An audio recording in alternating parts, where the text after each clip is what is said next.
All right, folks, we are live. Audio should be good. I checked it prior to going live. So we're going to catch up exactly where we left off. Um, if you haven't noticed, it snowed a little bit last week, okay? Like bad. Like you ain't leaving the house, Jack. It snowed that bad. Well, here's the deal, man. I work at a United States steel mill.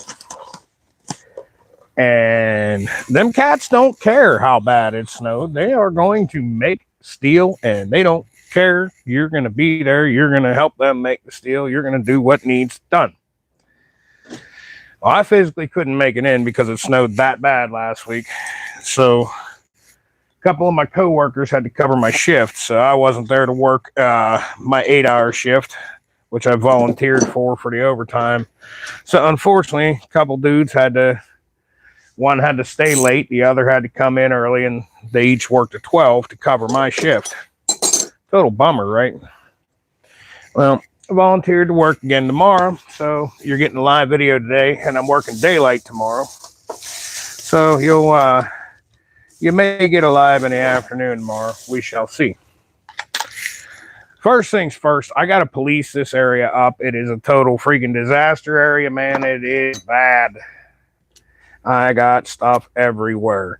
Basically because, well, we just kind of stopped working last week because in between working in the shop, it snowed so heavily that basically the city I live in decided they were going to keep the main roads open and all the side streets. Well, it is what it is. We'll get to you when we can get to you. And, well, I live on a side street, so that's how that worked. They basically didn't start plowing until they weren't going to plow until the snow was done, man. And they run the plow truck in 12 hours, maybe 3 times down my street, and we literally were getting 2 inches of snow per hour. So naturally, everything was all foobarred.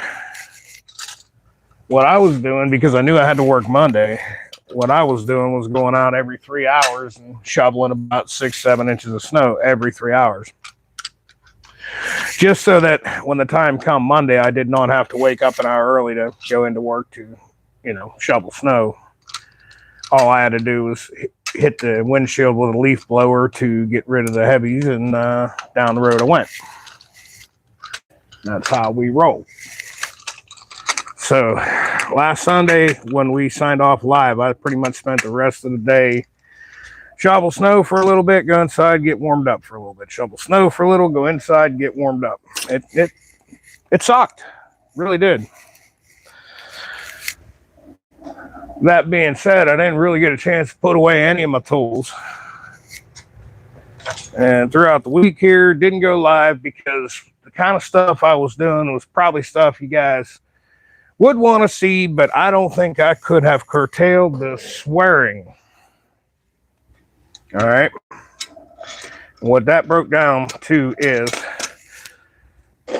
I think if you watch this whole series, what I had been working on was changing out handlebars. Well, in the process of doing so, this is a throttle clamshell. Okay, this is what clamps your throttle to the handlebars. There's 2 little teeny tiny Allen keys, one here and one in here. Now the handlebars were not factory on this bike. They had been changed. And the goober that did it, well, they stripped them screws out, and I got lucky and I got the bottom one out. But the top one here, I literally had to take it over to the workbench once I got it off the bike and completely drill it out. Basically, I didn't have to use an easy out on it. What I ended up doing is I have the bottom half of the screw here, and let me grab a fresh screw so I can explain to you how this works. All right, this is one of the ones that was stripped but not totally stripped. And as you can see, it's got a round little button head on it and the threads. And this is what's left of the other one. So basically used increasing size drill bits until I got one that measured maybe 20/100,000ths of an inch bigger than this. And as you drill down, you will literally cut through and separate the head from the screw, the throttle clamshell comes apart. This little nub is sticking out of the other side, and you can grab it and get it out with a pair of channel locks or pliers. Once the pressure is off of it, there's really nothing holding it in there tight. You can almost get it with your fingers. That's one way of doing it. I have screw extractors and easy outs, but as you see how tiny that is, man, those things are super brittle. You drill a little hole in there and try to get that easy out. Listen, somebody better than me can maybe do it, but I'm going to break it. So that's how I handle a situation like that. It's tedious. It's stressful. I didn't want to be on camera, but as you can see, I'm holding it in my hand. I obviously got it apart. Since then, later in the week, we took a little ride down to our local hardware store, and we picked up a couple things. Number one, like I said, the motif of this bike when it's finished is going to be all flat black with minimal chrome. So what I did was I bought all new hardware for both the perches for the brake lever, brake leather. If I could talk, I'd be all right. Brake lever and throttle clamshell. We bought new screws for that perch as well as the clutch perch and the throttle clamshell. And I bought black hardware instead of just like a coated black, hardened, case hardened, whatever, instead of the stainless, because I feel like it'll look a little better. And if you read the description, I talked about lollipops for drag pipes. I haven't really done a video on it, but it's a really old school 60s and 70s trick. This is a lollipop. It's basically a thumb screw. You poke a hole in the bottom of the drag pipe, you install this in there, and that little bit sticking up breaks up the flow of exhaust, and it eliminates the dead spot in the power band. So around half throttle, midway through the RPMs, you get a weird, funky dead spot with most drag pipes, unless you put baffles. When you put baffles, you reduce the power. Ruins the reason for putting drag pipes. You want to get the exhaust out of the engine quickly. This does it, saves you power. It's still going to be loud. It's still going to have that Harley rattle that we all love so much, that sound, but this will improve the power. So we picked these up. These are, believe it or not, were hard to find.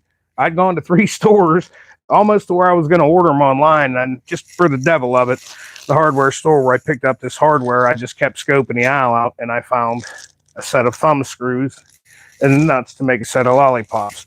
So if we get to where we need to be today, this might be in this video. It might be something I'm going to do next week. I don't know, but that's where we stand.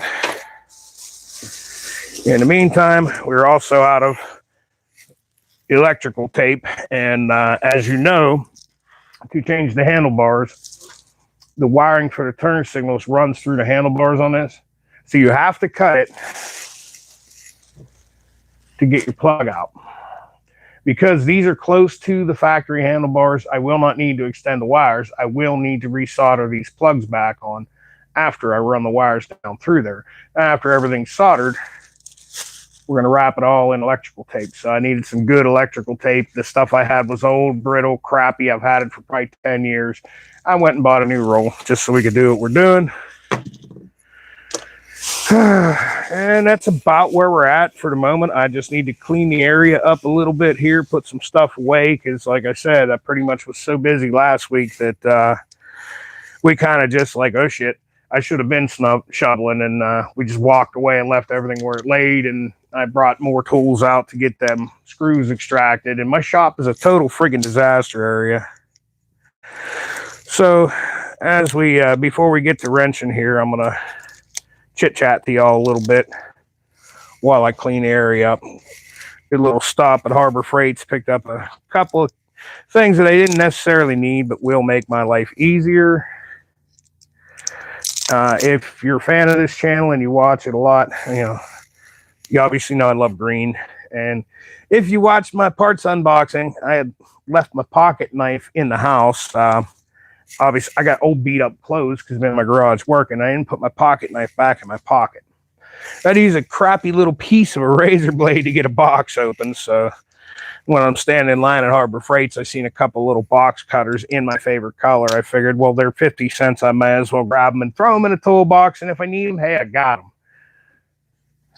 We also picked up today something that I didn't necessarily need because I have ample wrenches. And actually, where did I put them? Here. But my wrenches are all laying jumbled up in a drawer. Mainly I do metric work, so I have holders from metric wrenches. But now that we're working on more Harley Davidson stuff, I just picked up a cheap set of SAE wrenches just to have, so I can dedicate. In that toolbox, the green one has a dedicated metric drawer that's all lined out right. This one has a dedicated metric drawer, but my standard drawer is just a mess. So I have a nice new set. Just Pittsburgh, as you'll notice, like, dude, I don't go crazy on tools. It is what it is. I'd rather have everything I need and have a lesser expensive version of it, but be able to do the job. Like, I'm a fan of Vice Grip Garage, dude. Who don't love Derek? Derek fixes them cars and drives them home with Pittsburgh tools. Like, they do the job. The other thing that makes my life 100 times easier, okay, and I have one for my metric set, is this. Now, these are just cheap, color-coded Pittsburgh sockets. You glance at it, you know what size it is. I'm getting old, my eyes ain't what they used to be, and the color-coded is nice. Well, my standard set don't have that. I just have a mismatch of some Snap-on stuff, some Craftsman stuff. It's pieced together with stuff from the flea market. So I bought a new set of 3/8 inch color-coded SAE to put in my dedicated SAE drawer. That way I can glance down and I know what socket I need. So that's what we were doing this morning. Had to go to the DMV and straighten some stuff out for Mrs. Phoenix Motorsports. She never learned to drive. Before she met me, no one would really teach her to drive, and she couldn't afford a car and lessons and everything. And I bought that used car there a couple of 3 months back for her to learn to drive in. We have just not had time to go get her permit, so that's what we were doing this morning. So there may be less of the whole weekend video stuff because, well, we're going to be doing driving lessons. My God, I have a complete nightmare of tools laying around. Just because when you're in the middle of a project and you walk away, generally, I will shut the camera off and then I'll go and clean everything up. And last Sunday, there just wasn't time. I had to do what I had to do. And there was not time to clean up. So, like I said, bear with me for 5-10 minutes here. We finish just picking a few things up and straightening it out. All the tools on there are stuff I'm going to need for this, so they can kind of stay where they're at. I was even going to attempt to JB weld a Allen key into that stripped out Allen head and use that to get it out. And then I finally came to my senses and decided, let's just do it the hard way and drill it out. And that's where we were with it. All right. This goes over here for now. And we're not gonna, well, we will need the electrical tape. Let's put that. This is the dedicated electrical drawer. Wrench here. Pardon me. Okay, that's the metric wrench drawer. This drawer should be empty. Okay. This is your dedicated standard wrench set drawer. How do we got to get this open? Had to break that. There you go. So there's your standard set. That's where that needs to be for now. I'm going to throw this in here. Make my life easier when the time comes to it.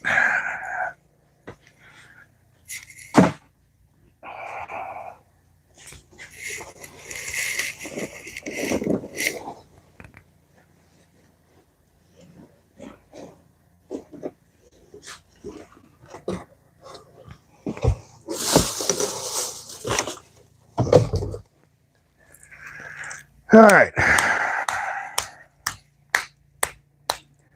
I'm going to tell you the first thing we're going to have to do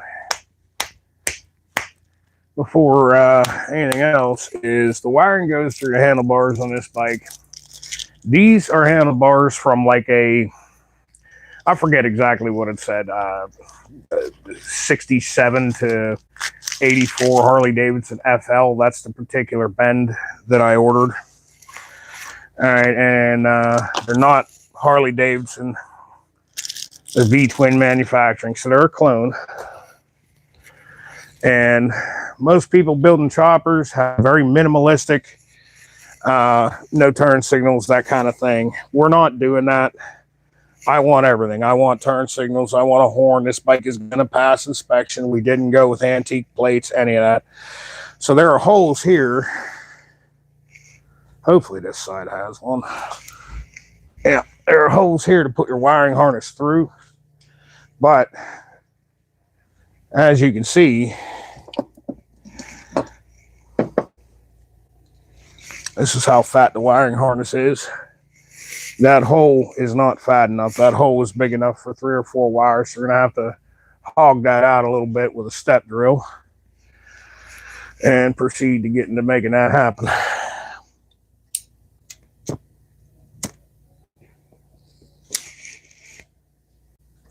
Hey, you know something? Smoking's bad for you. You know what else is bad for you? Watching my videos, not liking and subscribing. There's 18 of you up in there watching. Why ain't there 18 likes, huh? Do a guy a favor. Smash that like button. That like and subscribe button. Treat it like it owes you money. Smash it for me, will you, please? All right, let me grab a step drill from over here.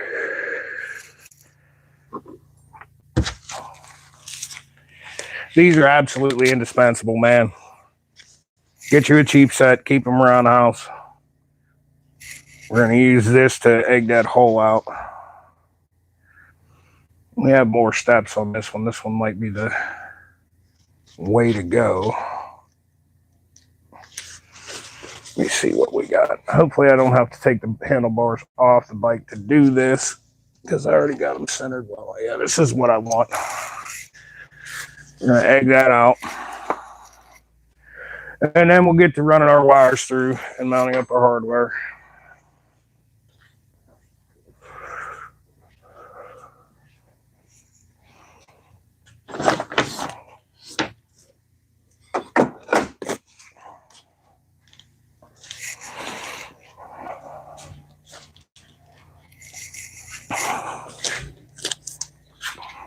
It's been a killer week, guys.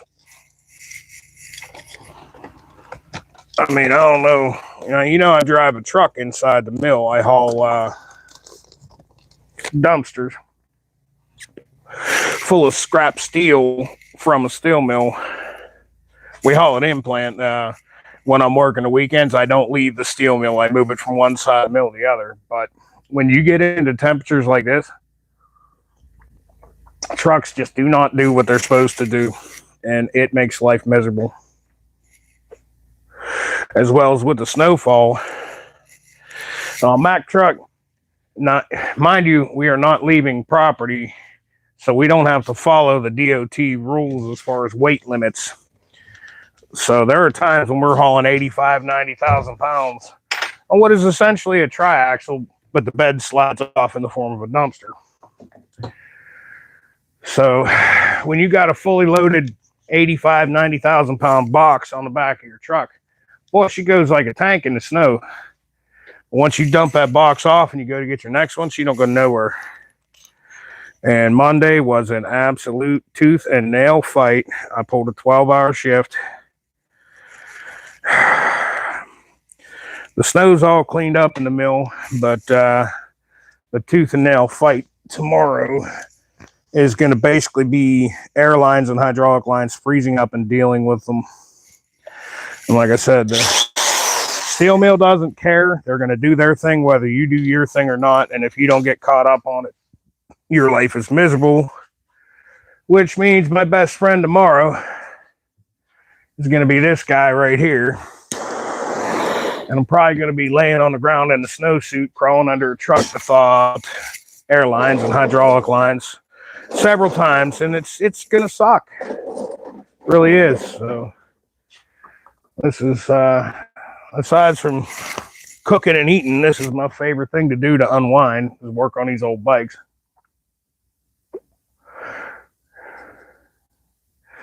So that's what we're spending this afternoon doing, now that all the important stuff had to be done is done. All right. Let's see here. I want my dial calipers to give me an idea of how far I need to egg that out. They're still laying over here. Yep. That's what you get when you don't put your tools back, son. Clean these off. Get a quick measurement. What do we got? What are we working with? Whoa, lordy. About 3/8 at the fatter part of that. About 3/8. I could cut that insulation off because I'm going to wrap it with tape. There's going to be a large hole in there. Let's see. Okay, so about here, what we're going to do with this is take a Sharpie and mark it so that we know when to stop if we don't trip on the electrical cord.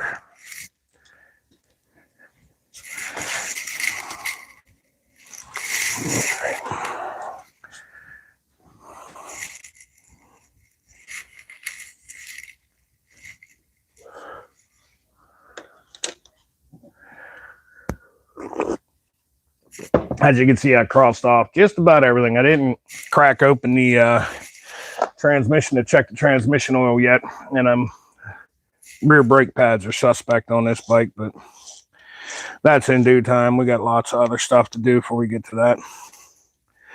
So on our 3/8 size of step drill, we're just going to take a Sharpie and kind of color it a little bit. And then we know where to stop. Once we poke that size through, that should be more than enough to do what is needed done. Handlebars cranked all the way in this direction. Cranking my hog, pants shit, layer down on that South Park fucking gobbledygook that you dumbasses watch. All right, let's egg this out just a little.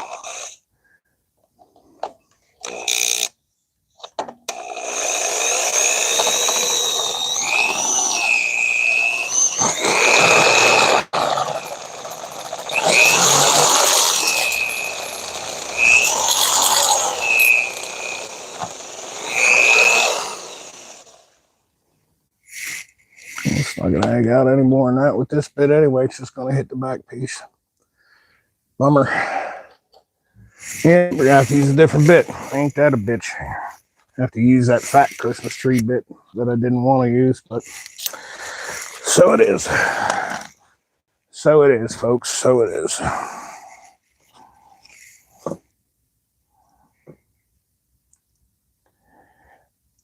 Yeah, that one's not going to work well either. Huh? This one will. This one will do the job.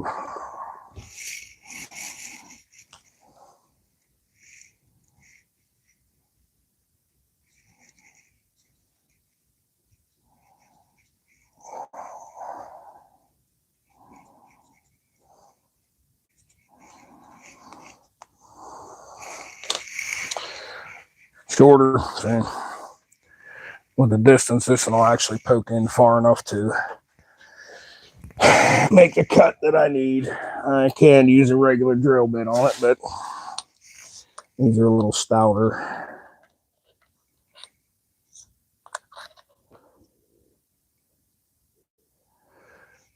The only thing I don't like about this is those holes were drilled and then these bars were chrome plated, so we're boogering up the edge of the chrome plating, which means in time this might want to rust on us.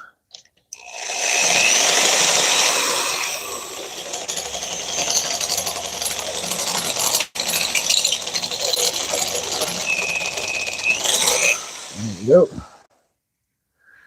A little more.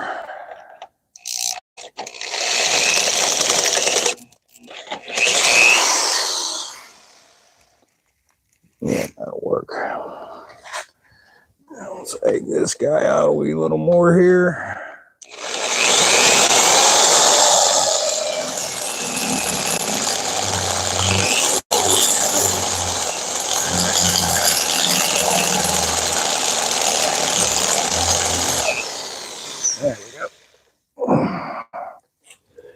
Beautiful. It's a little piece of sandpaper and kind of smooth it down a little so we don't have burrs hanging out that are going to catch a rag when we wash the bike, etc.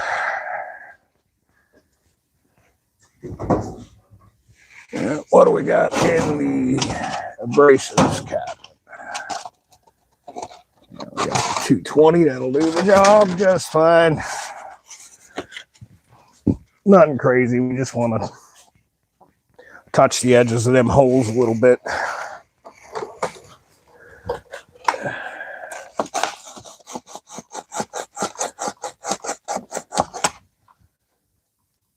Just so I could rub my thumb over it and it doesn't catch on the callus. There we go. That way when I go to wash the bike later or polish and anything, when I rub a rag over that, if I hit that, it won't catch the rag. Type deal. And we're going to be doing some electrical work in just a few minutes here. Great. Grand. My favorite. But, told y'all before, I do electrical work, I do it right. Because that's how I roll. All right, where's the other wire?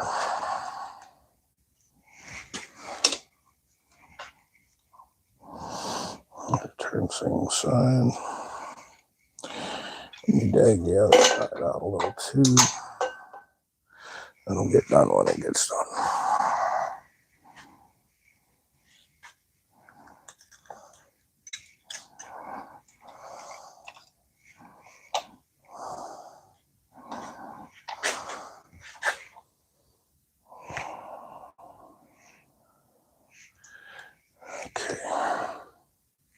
That's the throttle clamshell over here, so that's the side we egged out over here. This is the side for this bar. Man, I'm telling you, this is what I hate about having to walk away from a project in the middle of it. You got to look at things and redirect your brain on what you were doing. Now, what I did, being as I had to cut the plugs off to get them through the bars, I took and zip tied one plug to one side. That way I knew which one went to which. So this plug here, let's make life easier than that. And let's go ahead and that's the left-hand side, right? Yeah, sitting on the bars. Let's go ahead and take a Sharpie. Let's mark the plug with an L in two places, not just one, in case we rub it off. And before we disconnect this from the other piece, let's take the other side. I did not zip tie it together because, you know, whatever. Let's take this side and let's mark this with a little R in two places. R, because this will be your right side plug. Just look, man, stuff happens, dude. Maybe in the middle of this, I got to poop or something, you know, right? Right? So I set stuff down. I'm also making a video for you guys. And maybe I forget what I was doing, etc. You feel me? Why not make something idiot proof? Take 2 seconds, grab a magic marker or a Sharpie or something, and make it go but that way. I still haven't decided. I would like to keep this factory little wire protection on here, harness protector, whatever you want to call it this week. But we may end up having to strip this off and wrap these wires with electrical tape, because as you can see, that's kind of fat and boogered up. It like might want to be a bugger to get through here, but I think we've egged the holes out enough that we might be able to make this work. Yeah, you know what? Here's what we're going to do. We're going to take tape and we're going to tape the end down to a taper and kind of make this tighter. And that'll make it easier to pull through the bottom. This is going to suck. 100% going to suck. And honestly, it will be 100 times easier if I just most likely just cut that the hell off and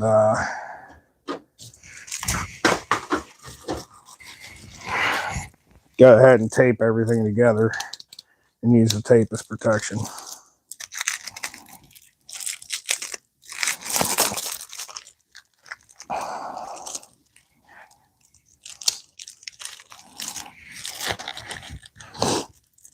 Got anybody up in here talking yet? 16, you're watching. Yeah, we got some. I can respond to real quick before I go any further. What do we got? Let me slide the phone down in the holder so I can read it. Is the Sportster Cobalt. I suppose that's color. Yeah. Watching from the Philippines. Right on. I am rich. I have a bike. I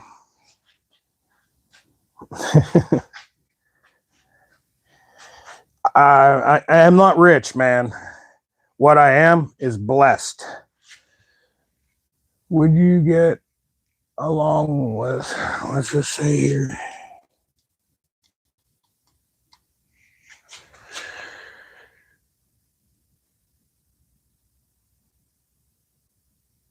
would you get along with him? He likes working on stuff. Yeah, get along with anybody who likes doing this. Like I said, to me, this is a passion. It's more than just a hobby. It's a side gig. I do make a couple bucks working on bikes. Not gonna lie. I'm not getting rich. I have a day job. I work a lot. And I live my life, man, and I have fun. And to me, this is very, very fun. Philippines, man, dude, if you want to come to America and be a part of this, we welcome you. Absolutely. Come here, learn. I think you guys speak English, a lot of you down there, but learn English enough that you can communicate with folks, get your paperwork. Dude, come here and be a part of this, please. Like, I'm all for legal immigration, folks coming here for a better life and living the dream and being blessed like we are. Just do the paperwork and try to sort of speak the language. You know what I'm saying? We wouldn't, us as Americans, we wouldn't come to our country and expect you to learn English. You know what I'm saying? This, to me, is the absolute greatest place on earth to live, I feel. You know, I've never lived anywhere else, but I feel like America is the greatest place on earth to live. And Harley Davidson comes from America, so there's that. So maybe I'm a little biased. Okay. Get this sort of taped over like this. See? And it'll kind of match that end up and make it easier. You see how small I can tape them wires? It's much smaller than the protection that's on this. So if this fights us enough, we're going to take our little razor knife and we're going to cut this all off. And we're just going to wrap these wires in tape. But I would like to use this if I can.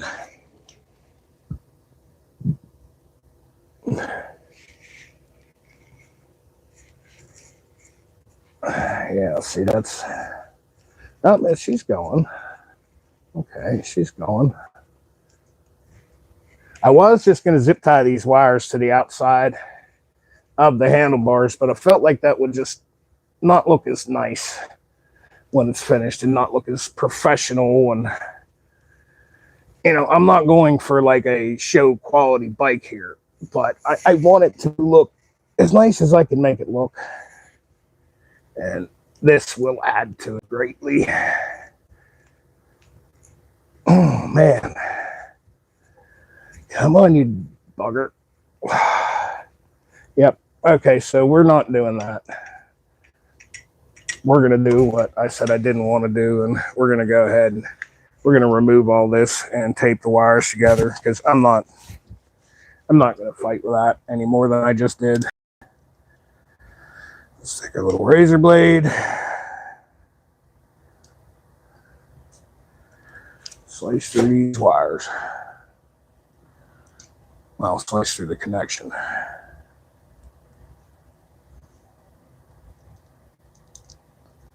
And, you know, that's the beautiful thing about building a chopper. And one of the reasons why I wanted to go that route with this bike is the cool thing about chopper culture and its original state is you kind of, in the 60s, 70s, and 80s, you kind of used what you had and you made your own parts and you kind of just made it work.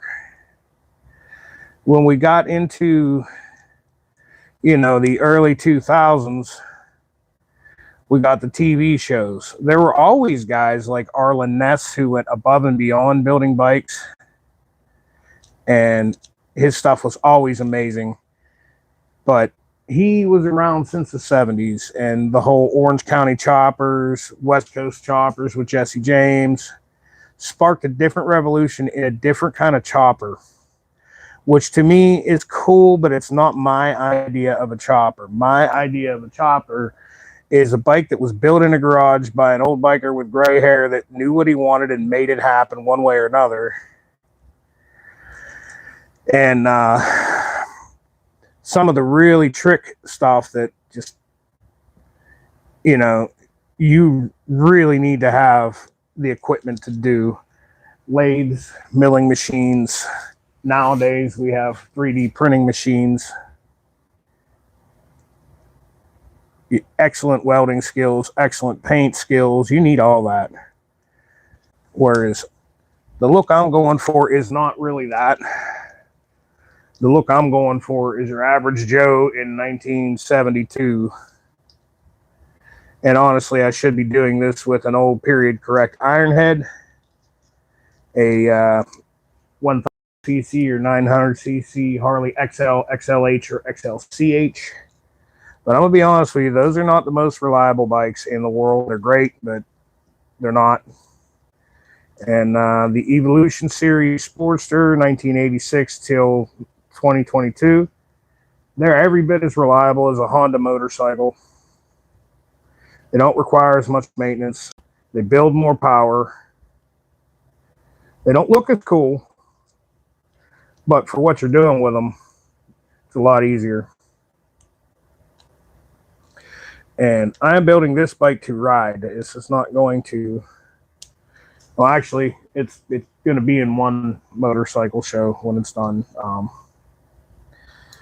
There's one locally car show and bike show, and my mom goes to it every year. And you've seen my white Harley, it's customized a bit, and my black Harley, it's customized a little bit. And my mom always bugs me, you know, why don't you enter your bikes in this show? I said, well, Mom, I didn't build them. To me, you didn't build a bike. I feel like you don't deserve to enter it in a motorcycle show, right?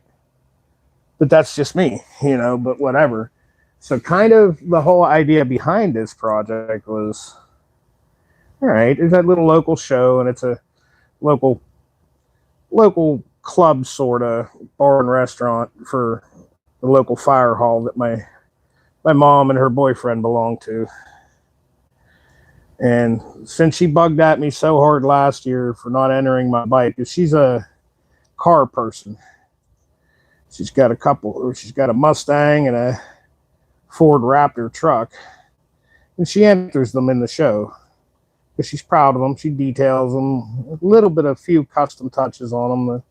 Obviously, she doesn't work on them. She has someone do that. But I kept saying to her, Mom, if I build a bike and I did it myself or modified it myself, I'll enter it in the bike show. But this one was modified when I bought it. I didn't do it. I don't feel right entering it into, you know, here, maybe you guys can see what I'm doing better. I don't feel right entering it into a custom show. Well, that's one of the deciding factors of me actually doing this, is I decided that this summer, when that custom show comes around, I'm going to enter this bike. You don't win nothing. I don't think you even get a trophy or nothing like that, but just, all right, man, cool. I'm going to do it. And I'm proud of my work and proud of what I've accomplished and proud of what I do every day. So this is just showing, as you can see, how much tighter of a wrap that is. Okay, that's going to go down through that hole a whole lot easier than that floppy sloppy plastic that was on it.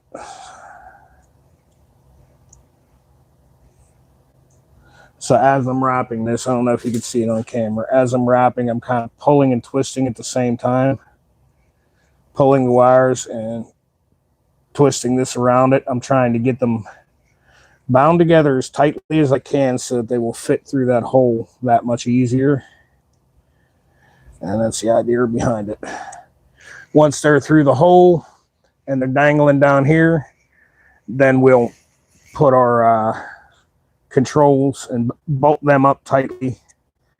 Once they're bolted up tightly, we will proceed to reconnecting the plug.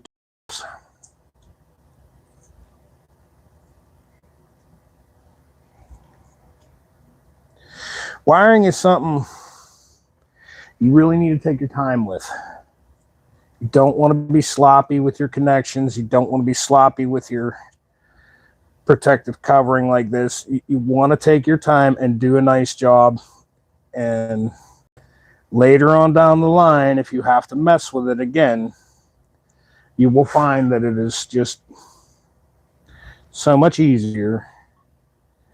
And one of my biggest pet peeves, if you watch my videos, my actual repair videos, and some of my lives, is, as you know, I am notorious for buying these bikes on Facebook Marketplace that I don't need, don't want, but I'll buy them to save them. I fix them up, get them functional again, and then I resell them and turn a little bit of profit, put some money in my pocket. But mainly for me, it's about saving a cool classic bike that would be junked. So one of my biggest pet peeves is some folks are so crappy with their wiring. They go on stuff like Temu and eBay and all that, and they order these cheap, crappy lighting kits, which if they're done right, they're not half bad, but they put them on there and they don't have quite the experience to do a nice, neat job on their wiring. And they'll look good for a little bit, and then all of a sudden everything quits working. The battery on the bike starts dying, things short out, and you bring your bike to someone like me to fix that. And I have found that 9 times out of 10, actually 99 times out of 100, when a motorcycle has electrical problems, it's generally because somebody got in there and they started wiring things and doing it their own way, and they did a crappy job. So this is why if you go through my videos, I actually have a saved list of motorcycle wiring videos, stuff that people have done, and I have a few tutorials on how to do this stuff properly. And at the end of the day, doing it properly kind of boils down to basically taking your time and doing things nice and neatly. Okay, now you see how much thinner that is? Now that, compared to, see the fatter part? That's the factory, and this is what I just kind of created myself by taping it. Once I get it through, I'll untape the bottom of this so that I can reconnect my wiring. But as you see, it's still going to fight a little, but it's basically going to go right through here much, much easier to get down to the bottom where I need it to be. I should probably grab some needle nose pliers, maybe a pick, something to grab it from here and pull it back through. And we are shedding the shirt. Let's get going a little higher in here. It's getting hot.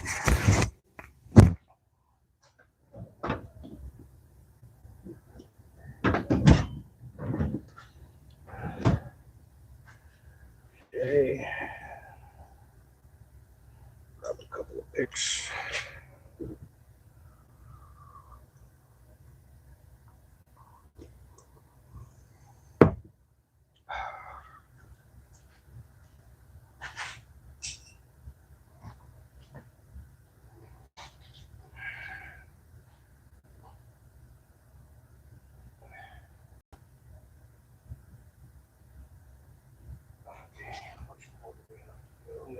Flashlight to see in there.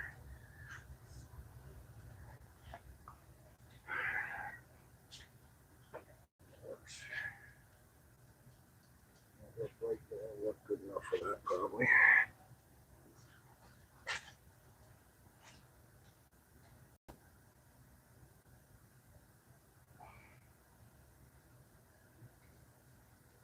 Let's see.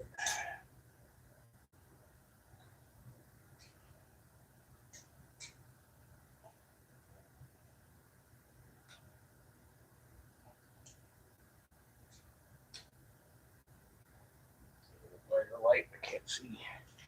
Can't see. I can't see. Oh, but somebody help me because I can't see. I know. I ain't quitting my day job, trust me. All right. Try something like this. Yeah, that's a whole lot brighter.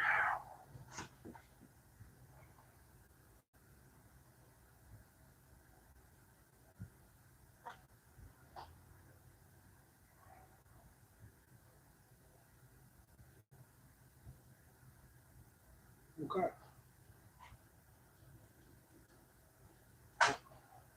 Shoved them in a little too far. That's all right. We can do that.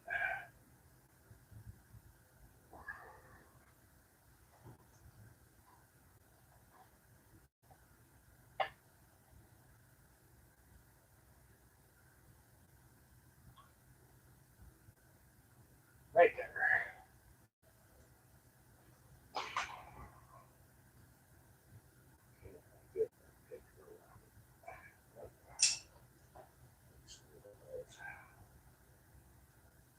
Oh boy, grab it. I can't get it through.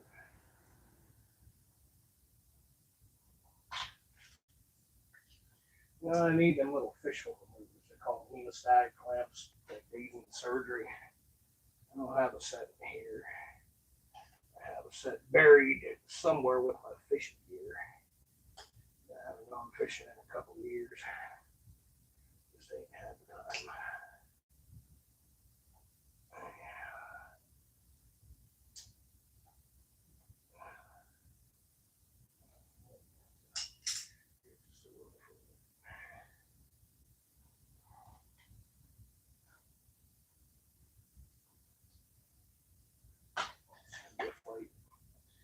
It's gonna be a fight, but hopefully I can win.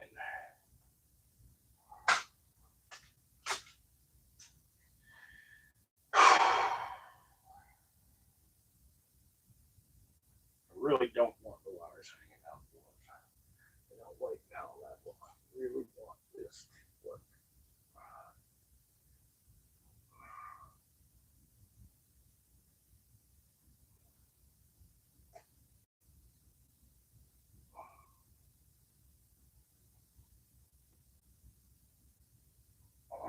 Come on, you devil. It's right there. Can't quite get it to yellow.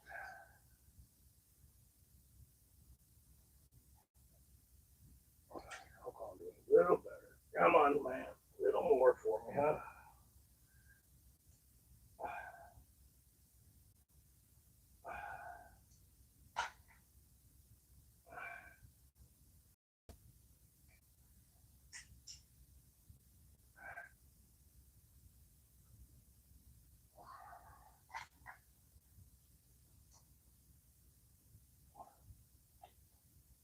Yeah.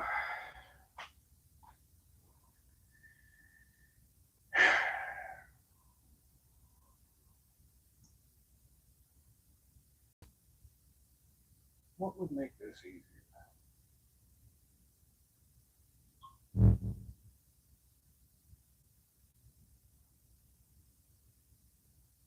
What could I do to make this easier? I've got an idea. Take a piece of zip tie, pull the wires back out, put a piece of zip tie on it, and grab the zip tie and pull it through. That might work. Do I have one small enough? That's what I need to know. I don't think I do, honestly. I don't. All of mine are probably going to be too big. This little guy might work, huh? This little guy just might work. Let's give that a try. Put the wires back out. Hopefully we don't damage the tape doing so.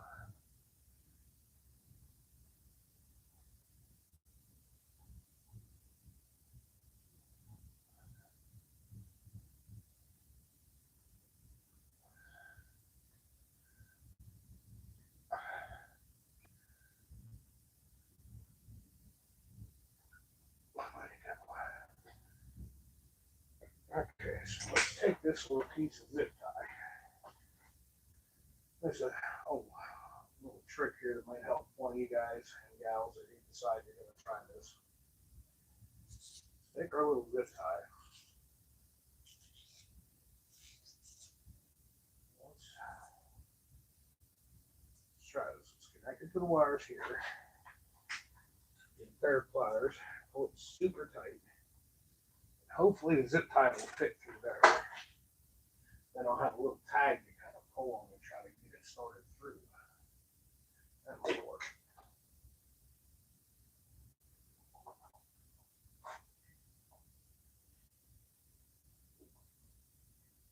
Better pliers.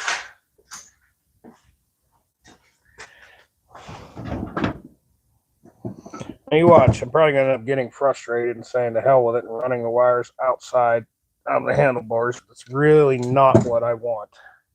It's really like using it.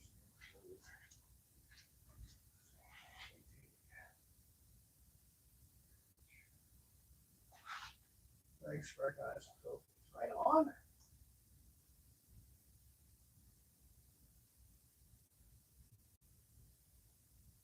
Yeah, that's the only bugger, man. I heard it cost a whole lot of money to come here. I've heard that.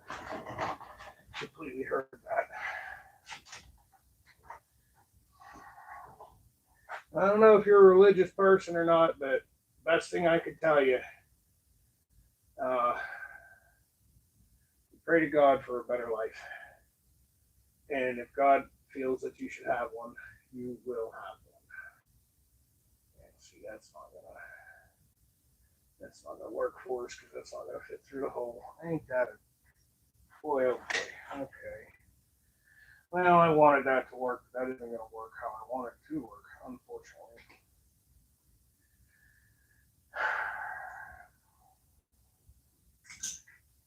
And I could do this the easy way and just take these wires and zip tie them down the handlebars. I could very easily do that. I just really want them to go through the handlebars.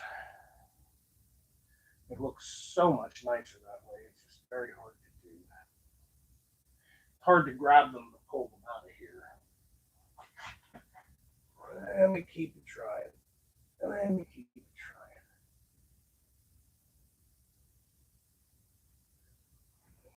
Put this light on my head like it's designed so that I can see.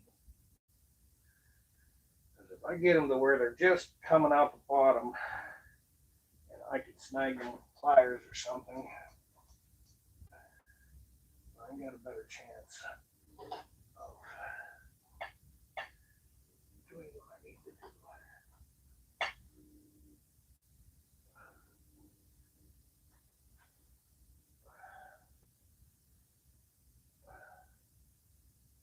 You know what?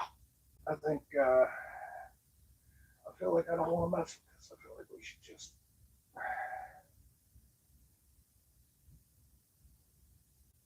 let's try a little more.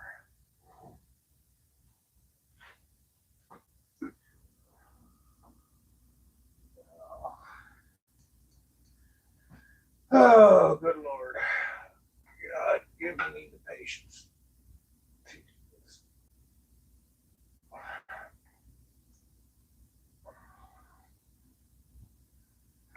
It just doesn't want to work with me, let me tell you.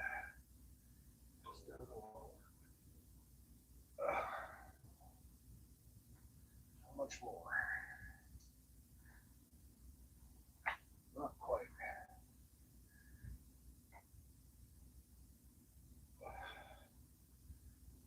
The only other thing I can do is make that hole even bigger, and I really don't want to do that. That's big enough.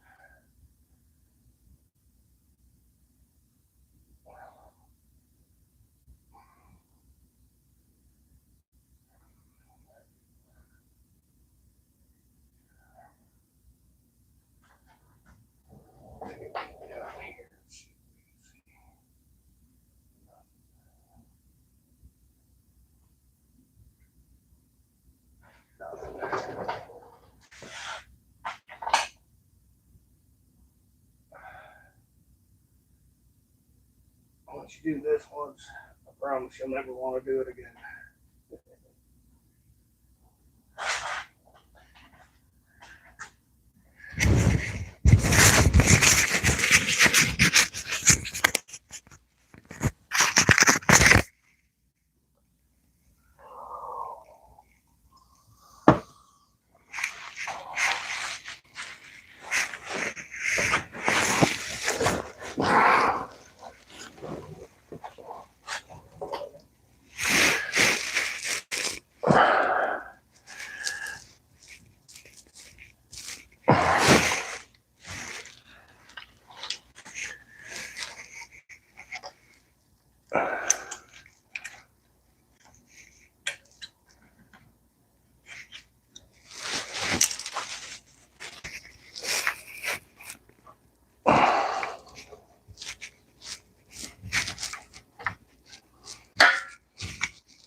Yeah, we're not going to mess with that. We're going to run the wires down the handlebars. I don't like how it looks, but you know what? I'm through. I'm frustrated, and I can always fix it up down the line. Maybe some other day, run them through the handlebars because I'm very frustrated. I could try to egg that hole out a little bigger. I really don't want to do that though.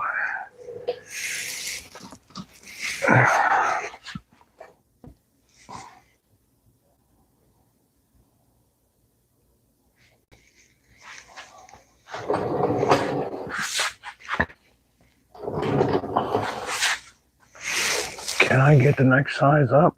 Maybe just barely.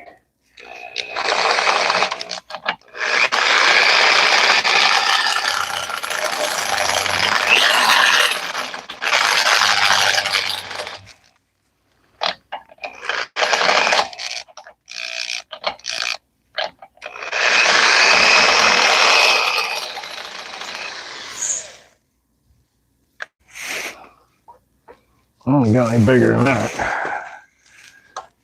Let's try it though, huh?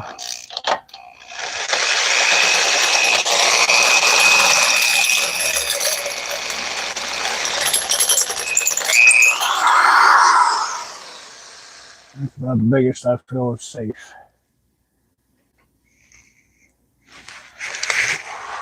Let's try that. Put a little patch on that where it was torn up. Let's try that bigger hole. Maybe that'll make the difference. I need to put a bend on this wire so that it will get started down there. Yeah, that's making a difference.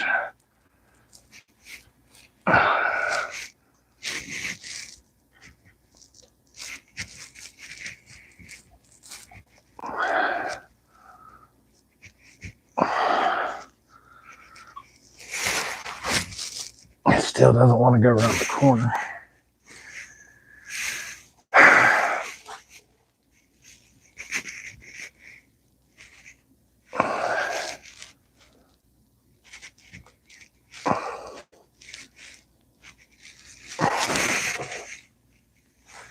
I feel like it's all bunching up here, not going down.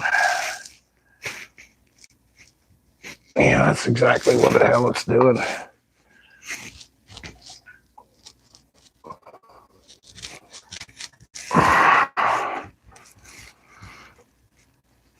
What if we tried this?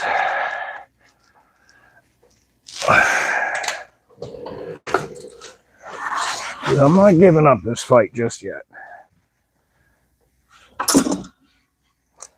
Will this be long enough? Just barely. We have a piece, an old piece of coat hanger. Maybe we can get it to go down through there. And then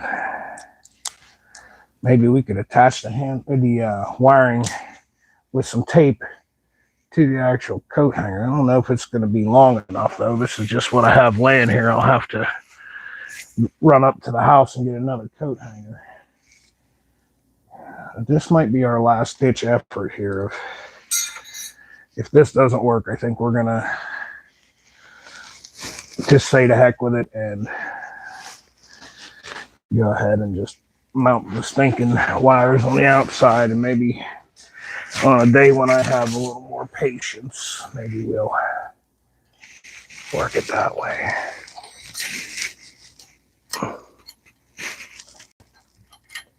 Okay, let's see, work that with my thumb. So if we take and we bend a hook in the end of it, right? We take and bend a little bit of a hook like this, just a little, and that hole's there. So if I go like this and kind of fish that up through, can I maybe get it to come out up there? Because I could use that to pull those wires through.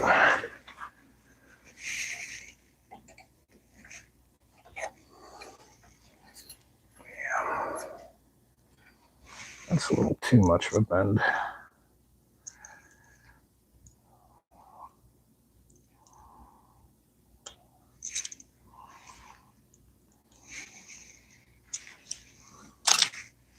Anyone who's ever done this knows exactly what I'm fighting with right now.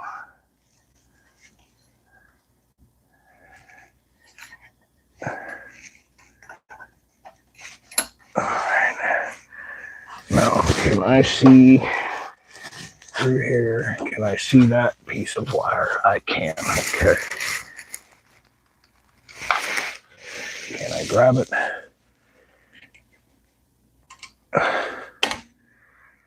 No. No. Would I be able to get this to go through?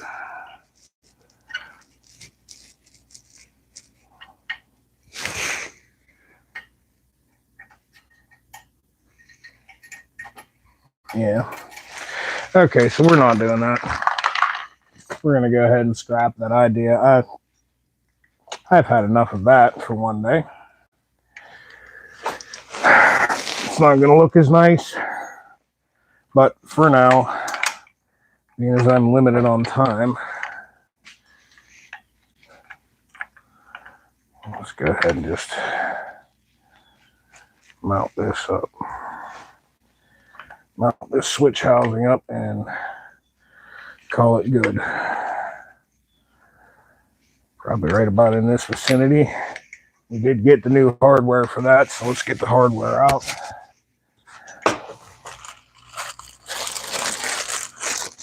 Sticking on a magnetic tray. Of which, where are they?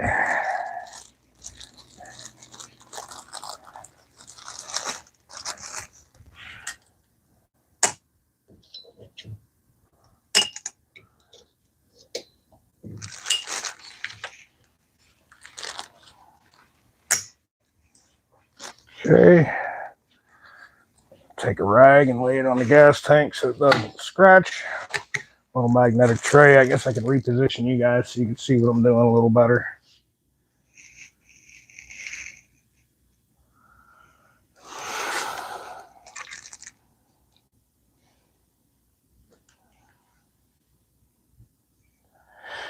Yeah.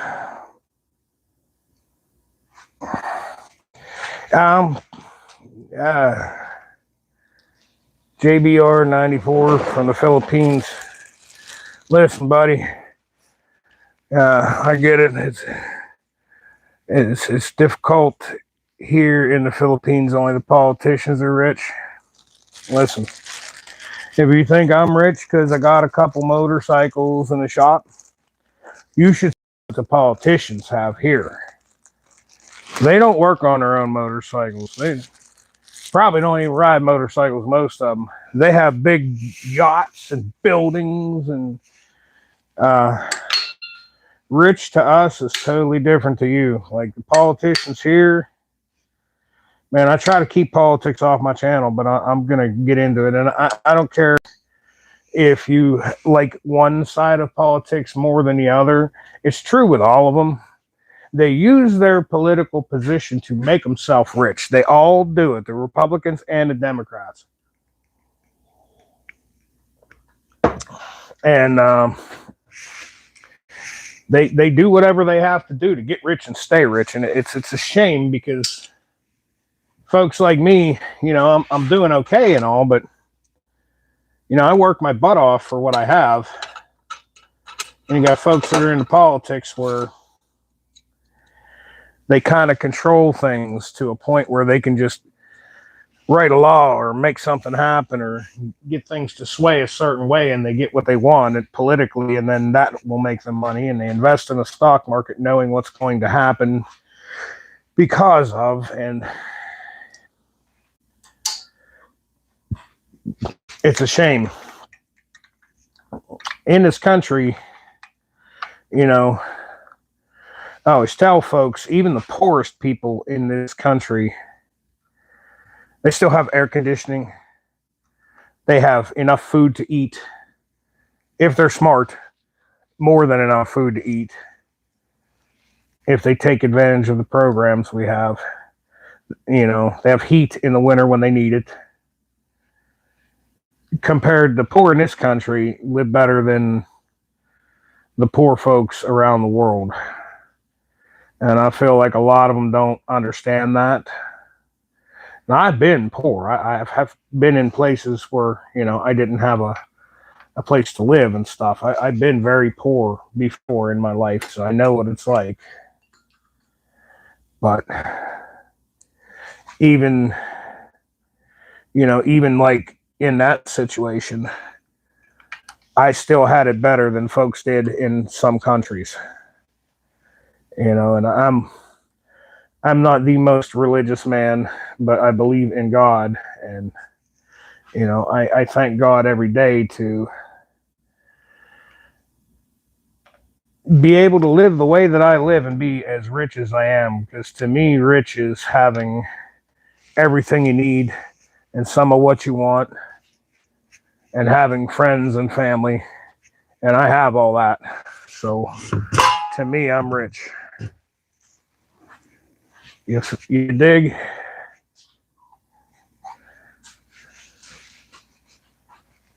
You need to slide this up just a tick to get the, so you know what I mean? We want the grip to be where the grip needs to be.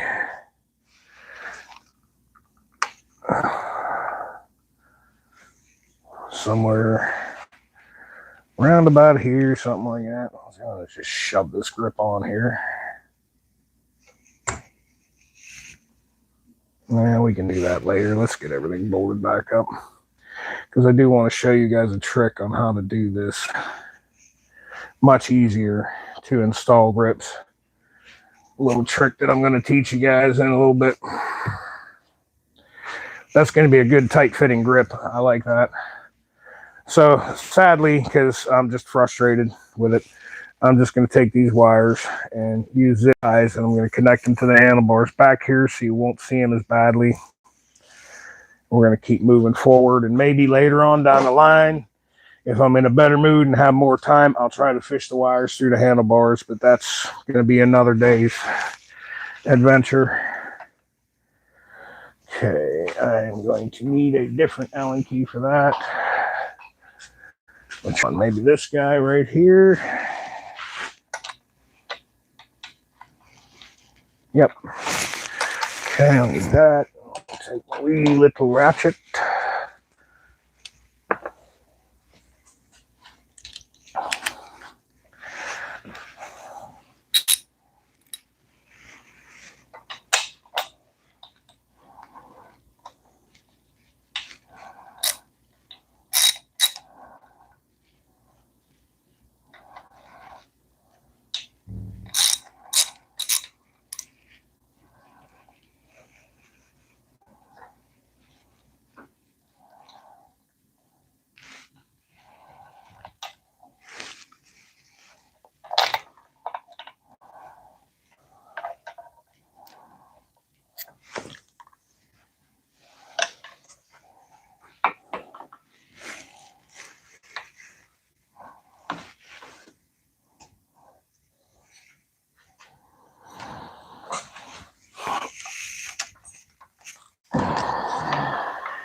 You know, that's a little buggered up. Let's use a new one. We have new ones. Take the washer off.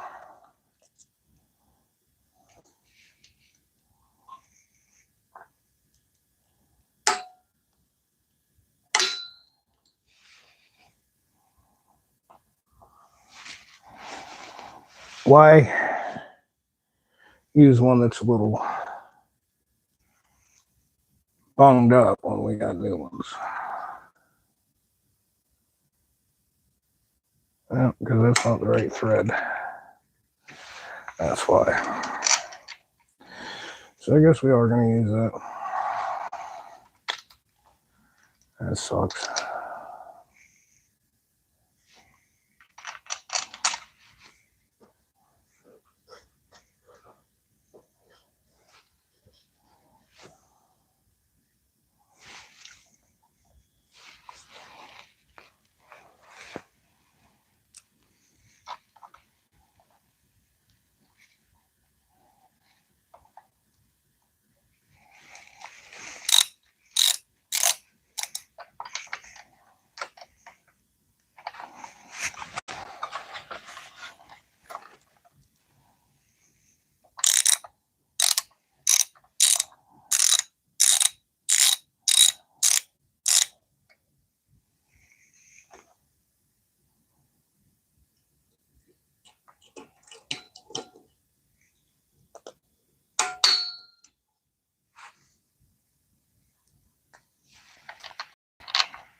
Okay. Whole works has to go that way a little bit, but it's on there. We can adjust it from there. Hey, nice to meet you too, man. You're welcome up here in my section of Pennsylvania anytime, man. Stop by, get you a plate of barbecue. I'll even let you take one of my Harley Davidsons for a ride. Maybe this one, not my precious.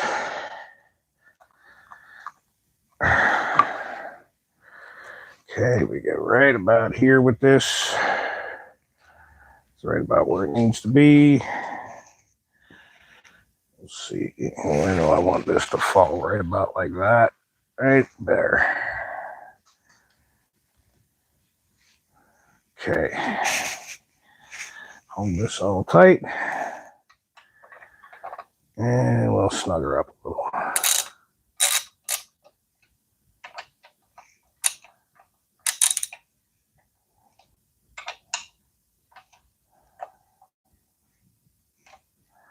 That's all the more these need to be. Just snug. They don't have to be tight, man.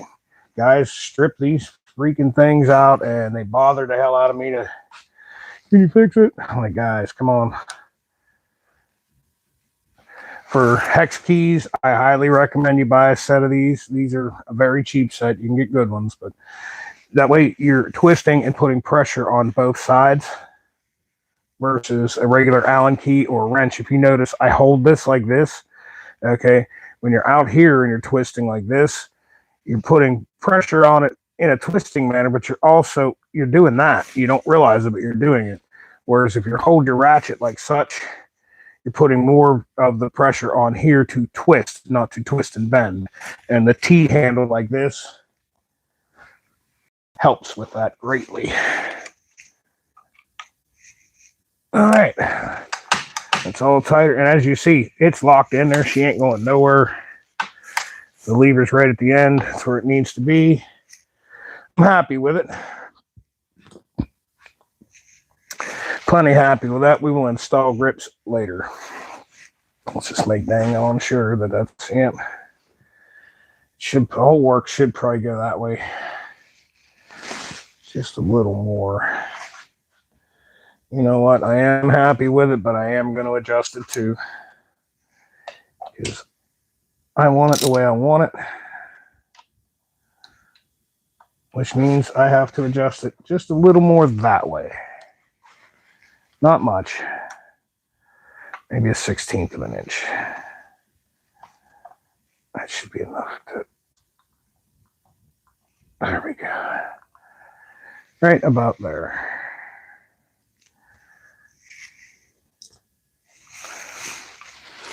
Yep, that's going to be perfect because there's a little step inside here. Time that's run up tight, that should be right where it needs to be. And we can easily live with that.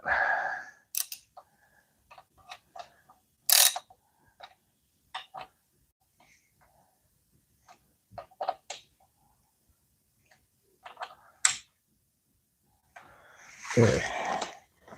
Everything's snugged up to where it needs to be. You don't over tighten these, you just snug them. That's all they need, just a little snuggy snug. Okay. All right, so on the other side, we know we're not gonna, we're just, pardon me, we're just not gonna fight with them wires to go through the pipe. So we're not gonna go through the rigmarole of using a step bit to drill it out.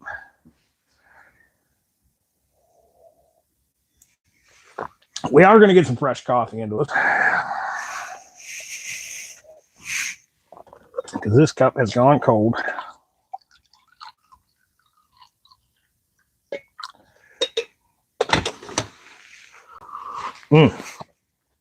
That is good. Like, I don't know what kind of coffee y'all like,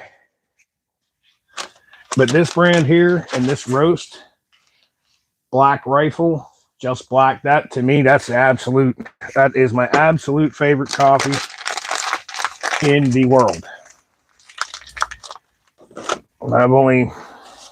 I've had other brands, but as far as just to go to the store and buy, that's the best. Okay. Well, let's get this mounted back up into position. Okay, we need that other screw that had came out of there, and that should be in this bag over here. On the hill.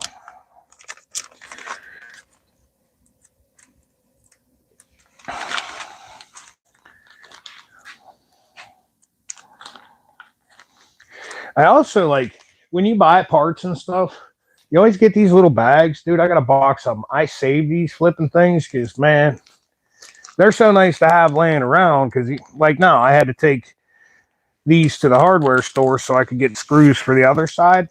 I put them in here instead of two little screws in my pocket, and it's much less likely to lose. So I always save those things when I get parts and kits and stuff like that come in. Let's see, is this the size I need? It's the size I need. Let's shove that in the back pocket. And that will go. Oh, am I going to have enough brake line? I may not have enough brake line to do this. Oh, well, that's a bug. Oh, that's okay. I got enough brake. I was going to say, should have had plenty of brake line. Should have. Well, I measured this all up. I knew I had more than enough brake line to complete the job.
I'll hold it temporarily until I find the washer.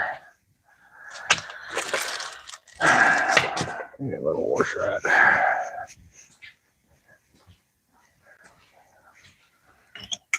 Knew I saved it.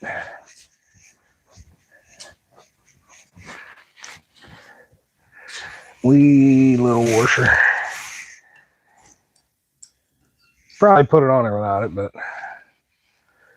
came off of there. It should go back on there.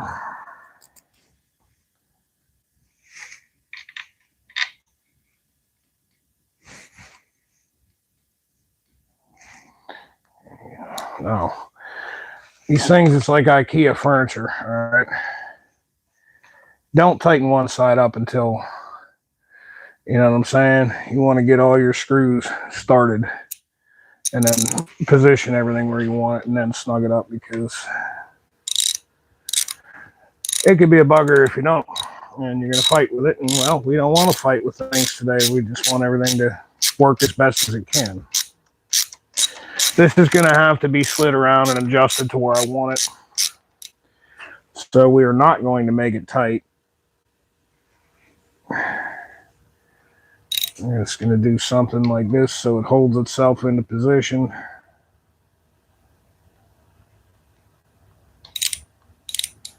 And make it just finger tight. This is one of my favorite ratchets. It's a little stubby Craftsman. I bought a stubby set to pack all up and keep with me while I ride, but it's got that ratchet wheel to help you start screws. And definitely makes life a lot easier.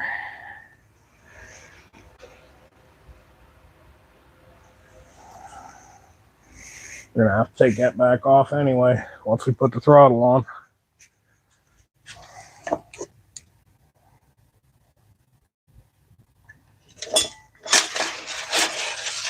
Okay, let's come over here with this.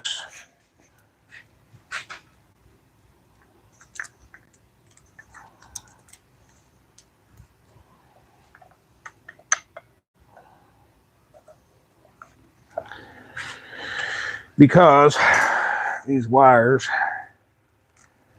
are going to have to go underneath like such. Ugh, so I got to take that back off anyway because the wires have to go through here. And honestly, I don't feel like trying to force them through, but since we're at this point, let's try our new, like I said, I bought new hardware.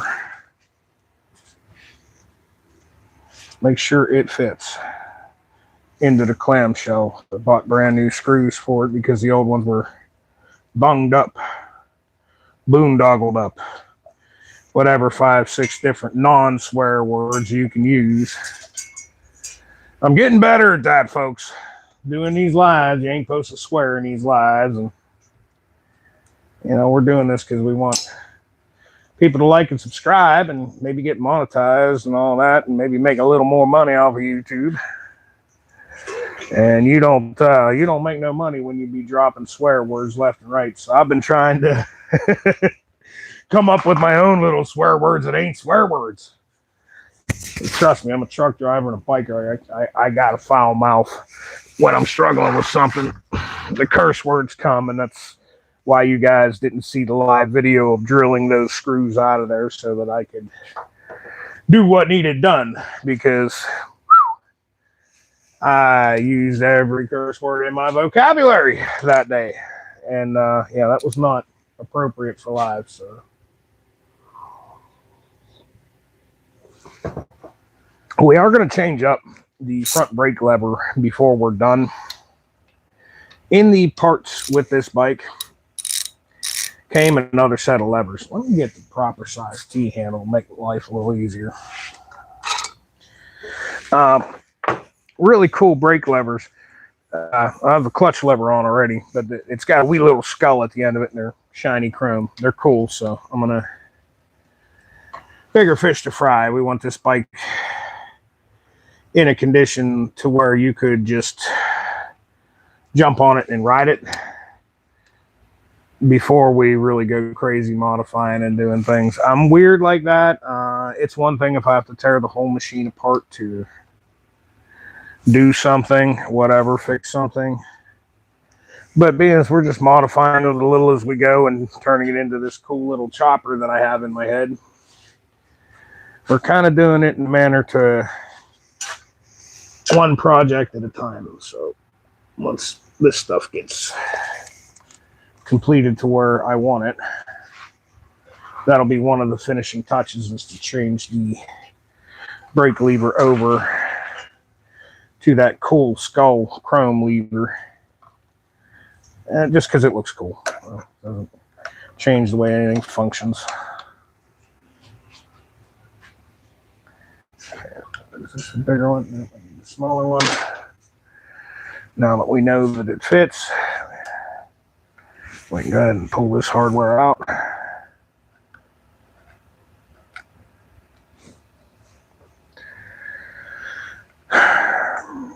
Do something like this.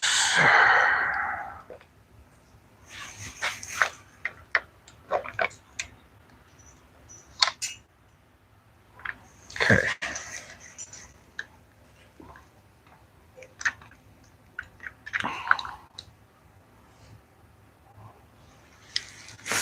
And like I said before, it's like IKEA furniture.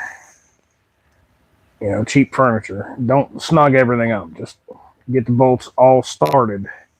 You can snug it all up once everything's in position.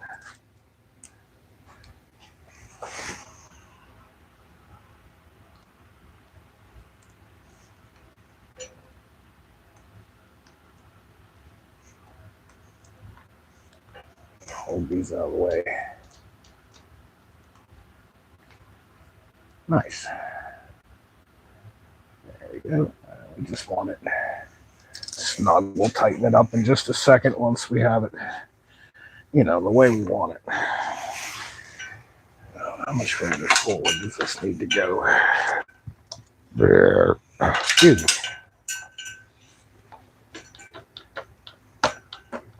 That's as far as she'll go. That's going to clip in nice and tight there. Snatch onto these wires and pull them through. Okay, we can grab our wrench and snug this side up.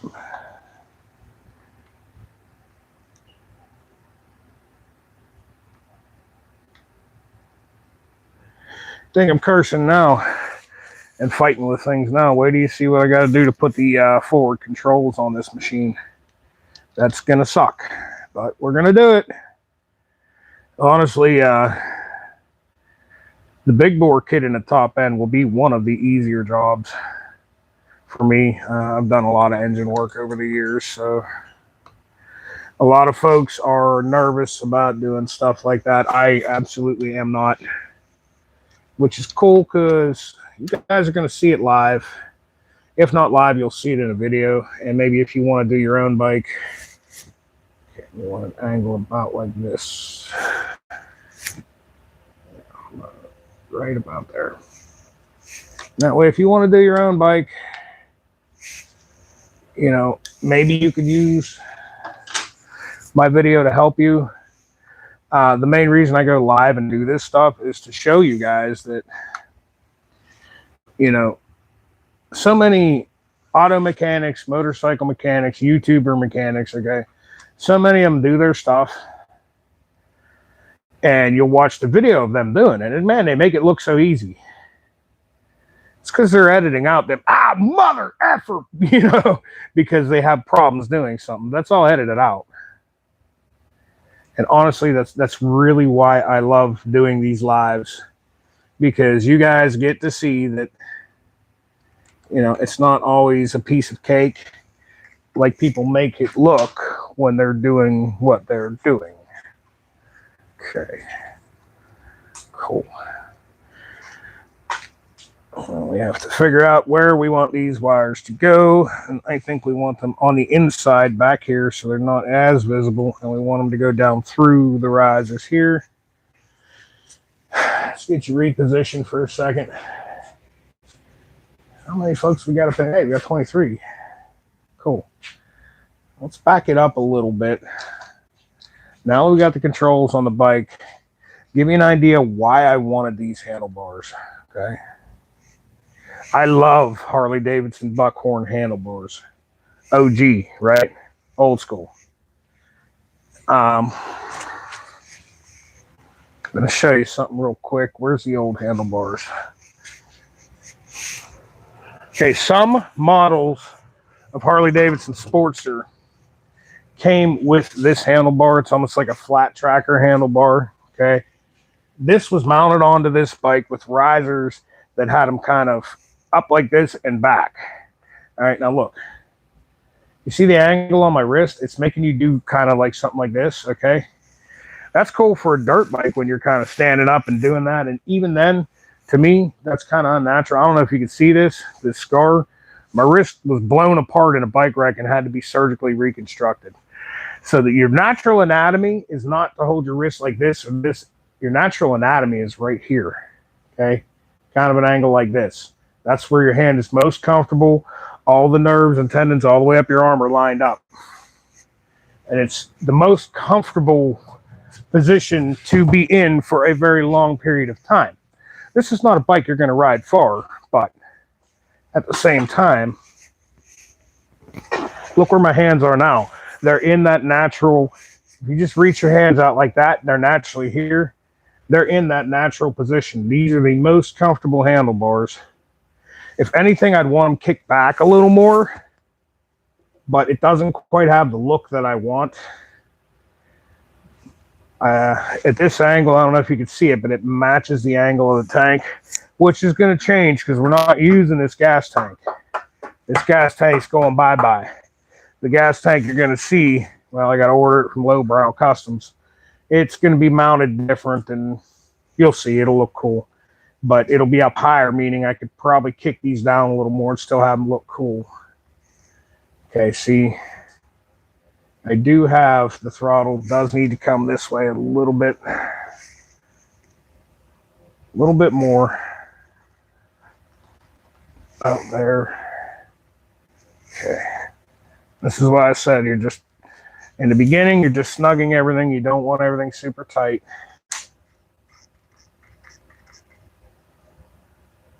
Okay, we need to go up. Okay, I want these about level like this.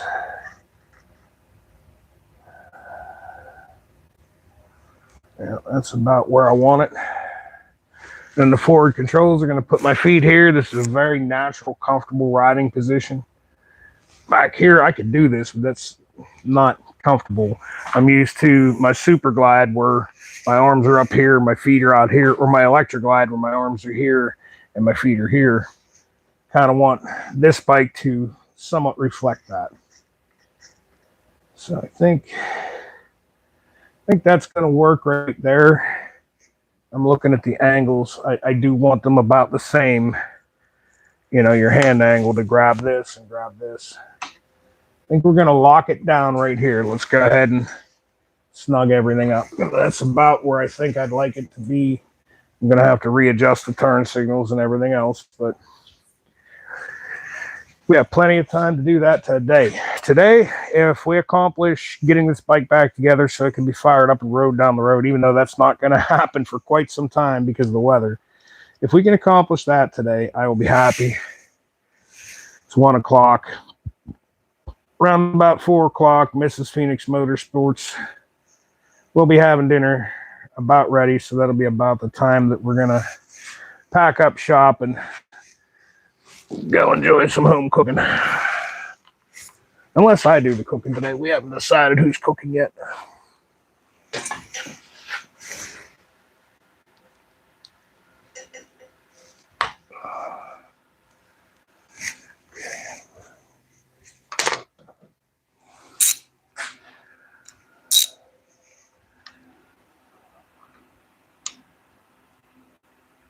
Slug you up.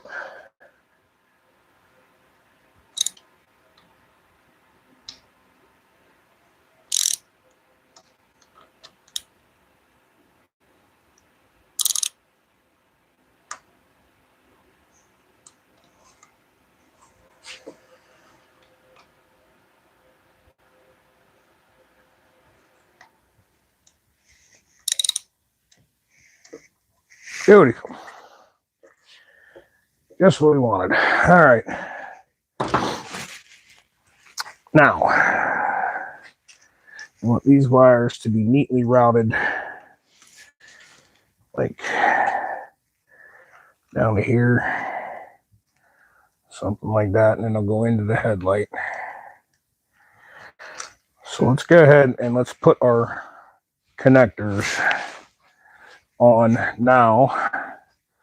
We're into the second round of the wiring deal here, where we're going to do a little soldering. Yeah. Actually, I like soldering. I'm not half bad at it. I just have to readjust the camera so you guys can see what I'm doing a little better. And it's kind of a little bit of a bugger to do it here. I like to do my electrical soldering and whatnot on an actual workbench, but it'll work with what we have here. All right, we got this is not the best soldering iron, but man, does it work good. Okay. Little sponge. You need that to solder with. You need it to be wet. I'll just dip it in some water over here, bring it up.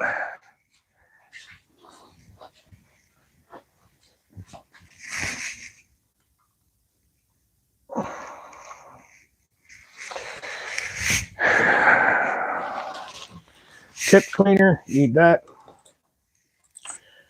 Obviously some solder. We don't need that. We don't need, yeah, let's just get everything out. Let's get the whole kit out and show you guys what we do. Okay. Let's get the solder iron plugged in.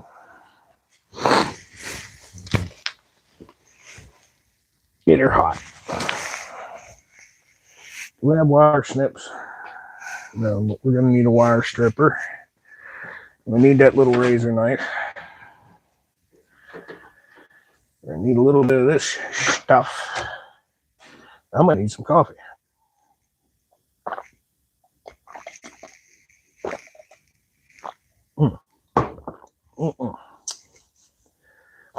Nothing like Black Rifle coffee.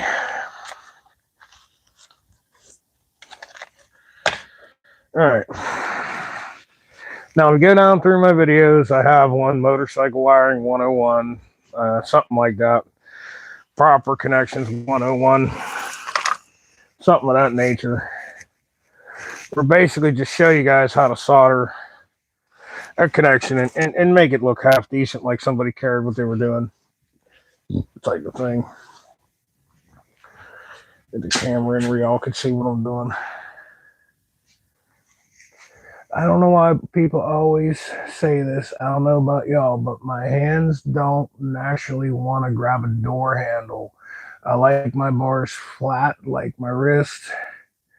When I put my hands out in this, I'm not control boomer fit. All right, well, cool. That tank is dope. Those bars, that seat, the look. Like Grandpa's stock Harley. That's what needs to go.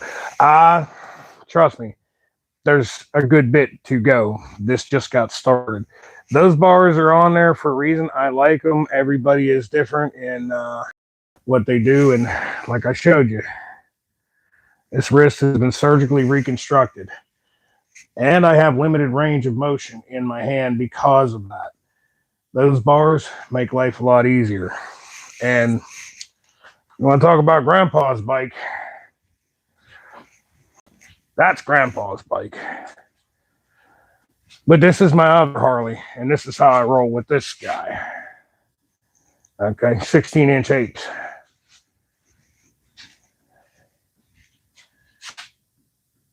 I like those shovel head engines. I like them too, but man, they're old.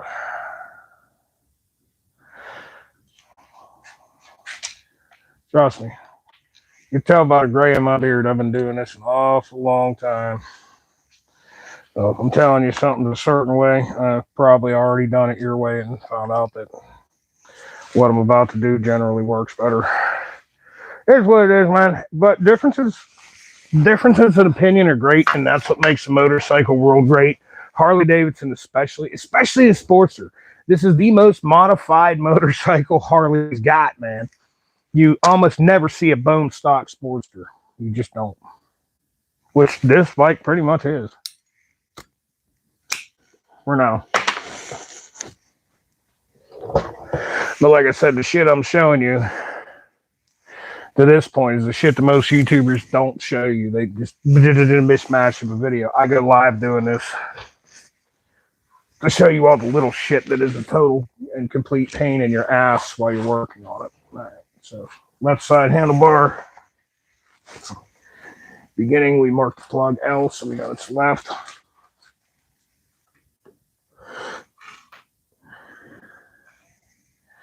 Get a little razor knife out and kind of open this tape up a little bit so we have something to work with.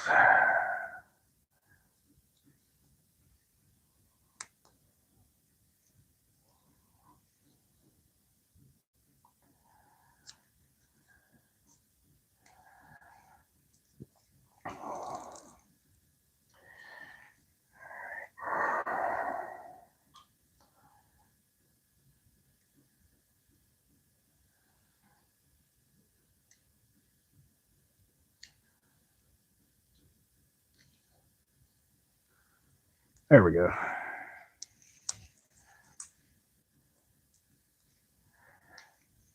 Like I said, we taped the hell out of this because we were going to try to put the wires through the bars, and I only got a little bit of time to work with today.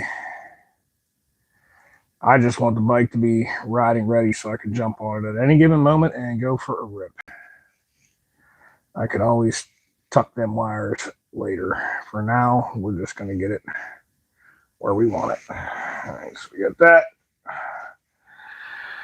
And we got our plug here. These are all pretty much color coded and as easy as it gets.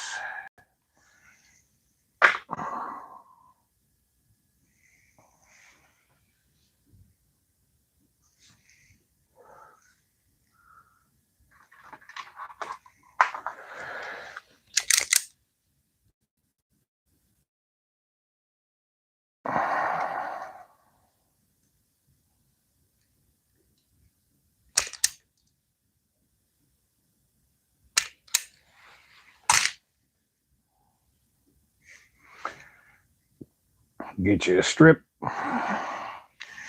Get you spun up tight like that.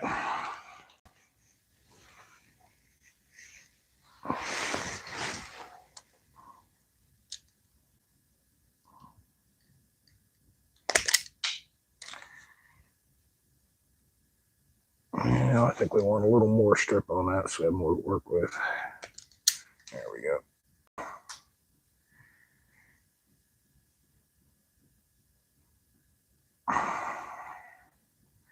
All right, now I had an old head teach me how to do this like 25 years ago, and the guy used to build CB radios and shit, ham radios. He loved electronics. That's all he did. He couldn't change a spark plug in a car, but he loved his electronics. So whether I'm doing my wiring and my soldering right or wrong, I don't know. But I do the shit the way old man Chucky taught me how to do the shit many, many moons ago. And that is, before you make your connection, he would always run a little solder down each wire and then twist them together and then solder the whole thing. I don't know if we want to do that today or not. I've done it the other way around and had very good results. We're going to need a piece of heat shrink. This is a little bit big for what I'm using, but hey, it's what I got on hand, so it's what we're using.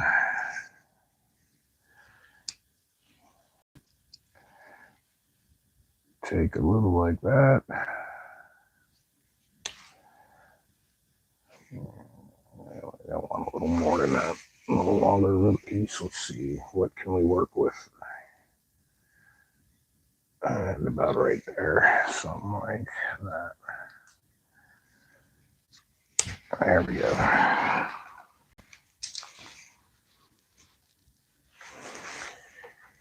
And we take these two and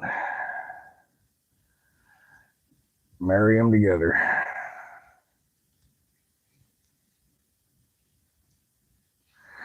Oh, you know, if I'd put the piece of heat shrink over top of it like I should have, we'd be in good shape, but you know, I didn't do it. Put the heat shrink over here, and we'll marry these two together.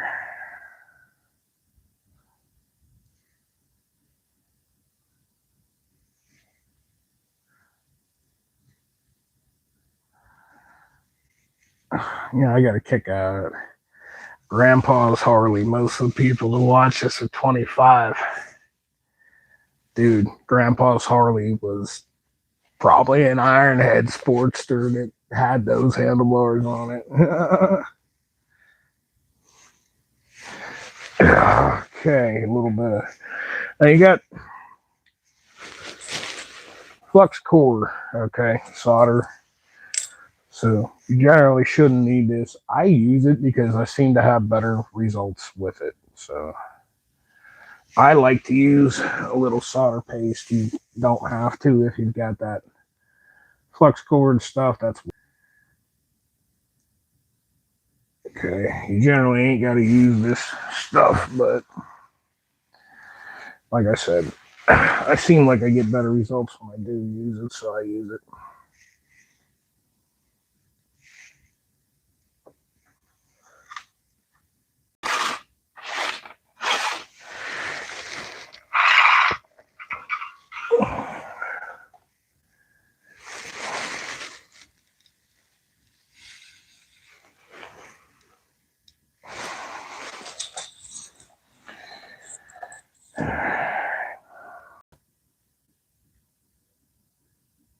I'm going by what old man Chucky always told me to do. Get you a little bit of solder on the tip to give the iron something to work on. Why? I don't know. I just know that's what homeboy taught me to do. And you don't melt the solder onto the wire, you heat the wire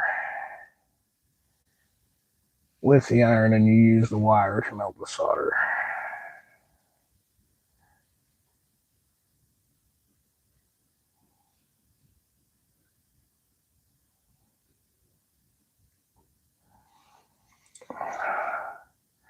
And this is why I like doing this on the workbench. It's so much easier.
Oh my God, I hate doing this in the open like this.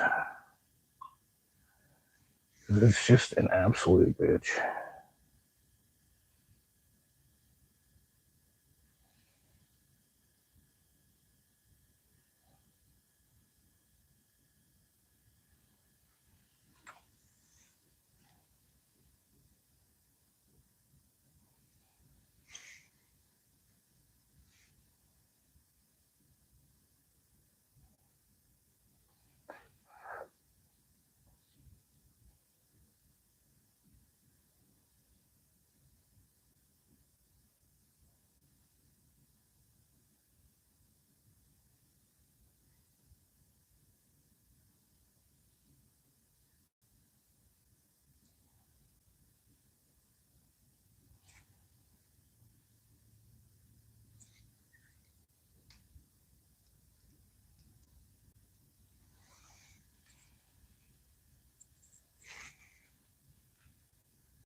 It's starting to go.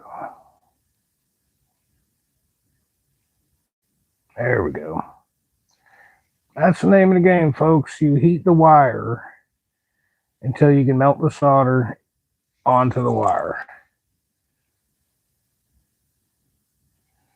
Like that. There you go. Take your iron and smooth it out. Make it look a little nicer. It's so much easier to do if I have the part sitting up on a workbench. And then before you put your iron back in your cradle, take down here in your sponge and just see how we got a nice little point. Okay. And then you just give it a little drip like that so that the iron has something to work on and you don't burn up your tips that way. Dude, if I'm doing it wrong, somebody can correct me. Like, I really don't know. I know what an old head taught me to do many years ago, and that's how he taught me to do it. So to this day, that's how I do this. Oh, that's nice and hot. We'll move our shrink wrap over. Put a little fire to it. Don't put the flame on the actual heat shrink. You only want the heat.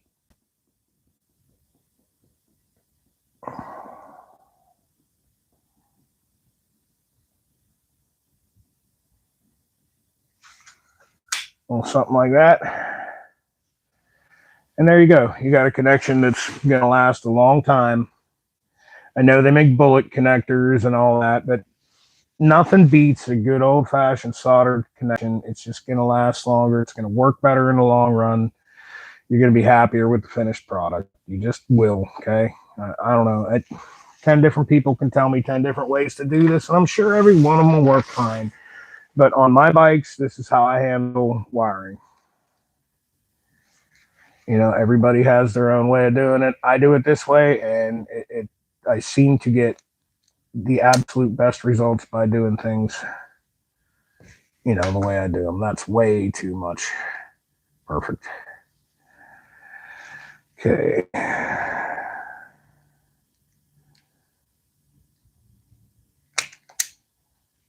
We got to cut you down a little.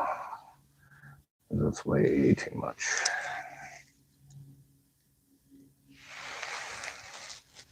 You right about here. Cut you off. There you go. Same deal. Little twist. Little twist. Patience is key with this kind of stuff, man. It really is. And we're going to need a little piece of our shrink tubing. maybe about here. That's a little much. Right about here. Okay.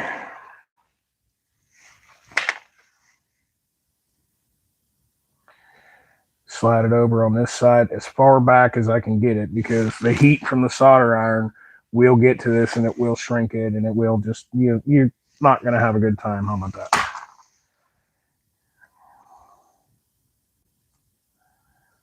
Let's go ahead and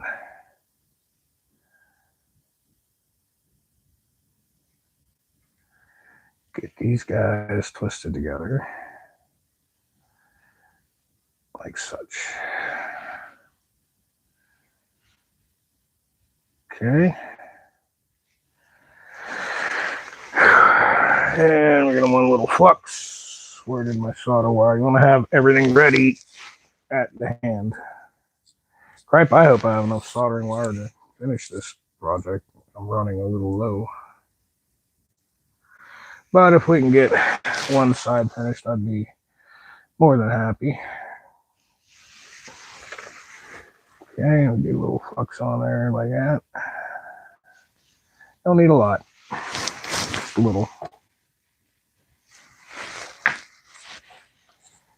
Get this out and ready. Blood hot tip.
Okay. That's number 2.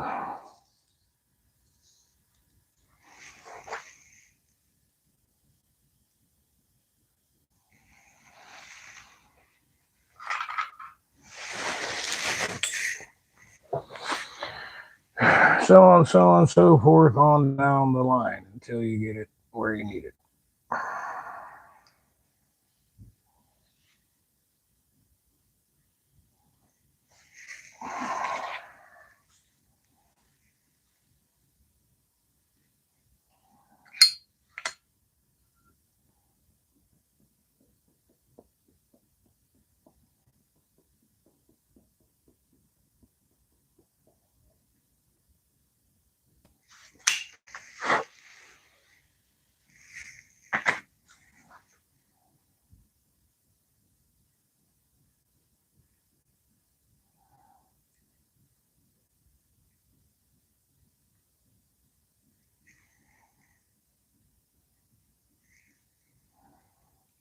Let's go with yellow and purple striper to yellow and purple striper.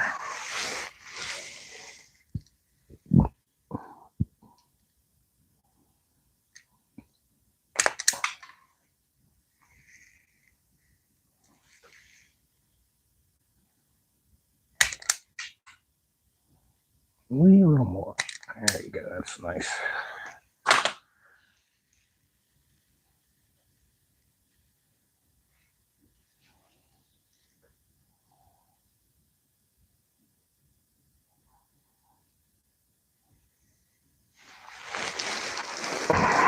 A little piece of this.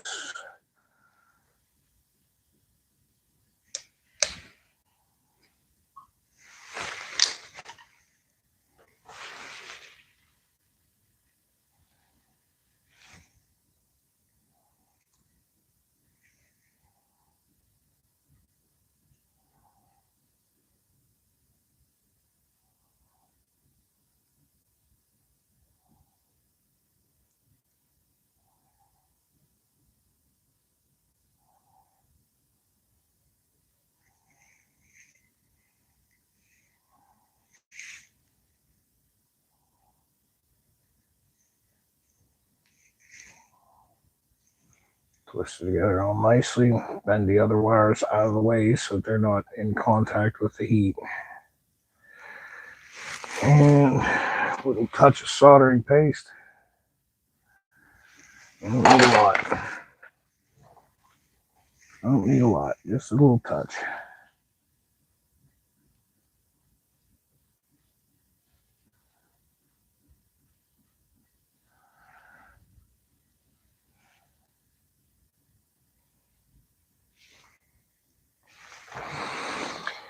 All right, where did I put my solder? Over here.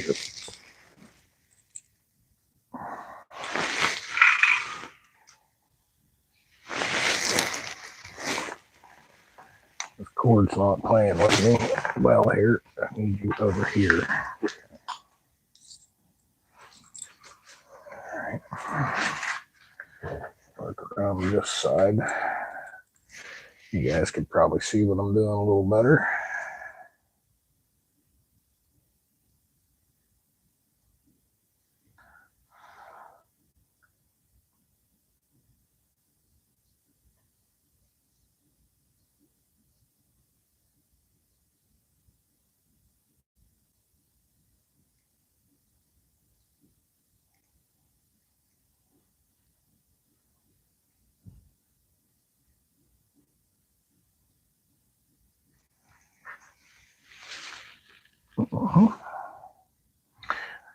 Yeah, I cranked this iron up a little bit, and it most definitely needed it. See how quickly that one worked compared to the other ones where I really had to burn it and wait.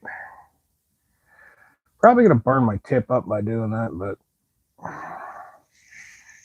I don't want to be doing this all day.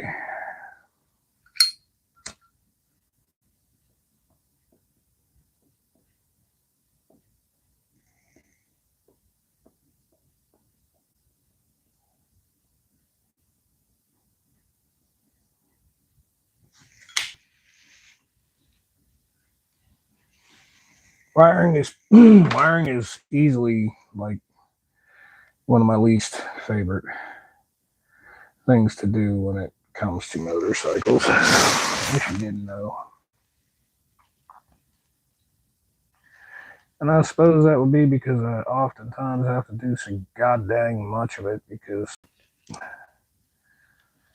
lot of times folks will bring me bikes that just, man, somebody's really foobored up the wiring, and I am not the best at this at all. But I do my best at it. And sometimes that makes all the difference in the world.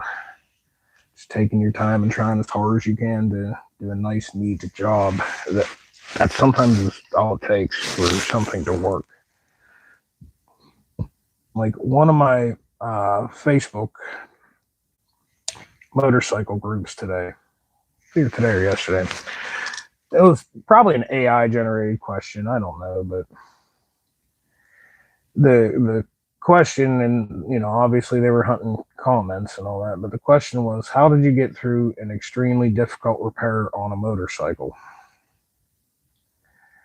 And my answer was simple: try your absolute best, keep trying, and never give up. And that's kind of where I'm at with it. I tell folks repeatedly, but it bears repeating, that I'm not necessarily like a motorcycle guru. I just like doing this. To me, this is a fun way to spend an afternoon. A funner way is to actually go out and ride, but obviously living in Western Pennsylvania, that is just not an option right now. It's -5. Roads and everything are snowed in. Like, you're not riding. I don't care what you got. Unless it's a snowmobile, you ain't riding today. So, to me, being around the bikes and working on them, that damn air is good. And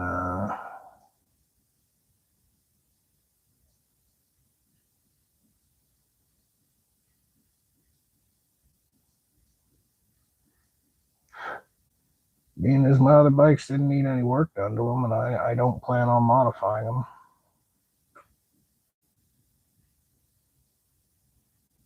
It's one of the reasons why I picked this particular bike to mess with.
Okay, 2 more to go. Yep, like I said, definitely like my least favorite thing to do. But take your time and, you know, do it right. And you only got to do it once if you do it right.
I'm going to re-up the supplies here. I need more. I need some soldering iron tips. I need more solder. And I need more heat shrink.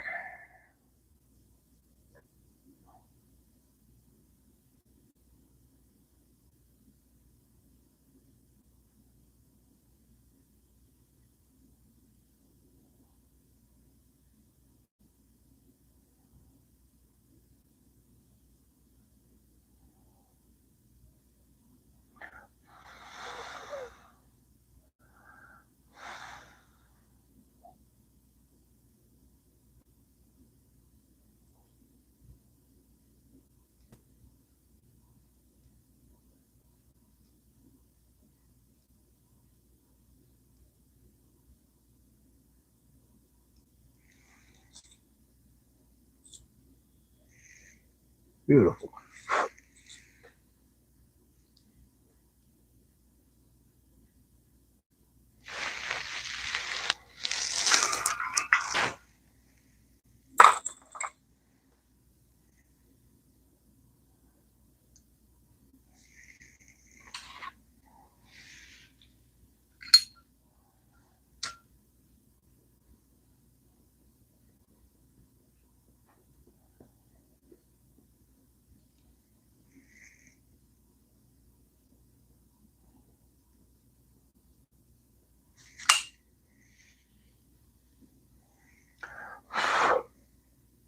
Okay.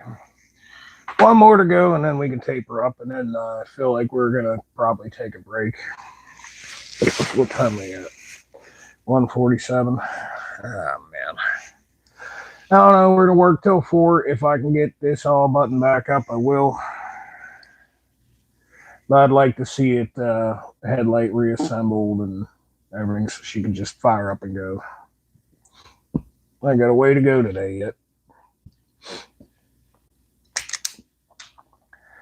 Like I said, it's part of the reason we do these lives, to show you that working on bikes takes time. Don't expect to be like what you see in the YouTube and everything's done in 15 minutes. Take your time on every job and do it the best you possibly can, and you will have way better results.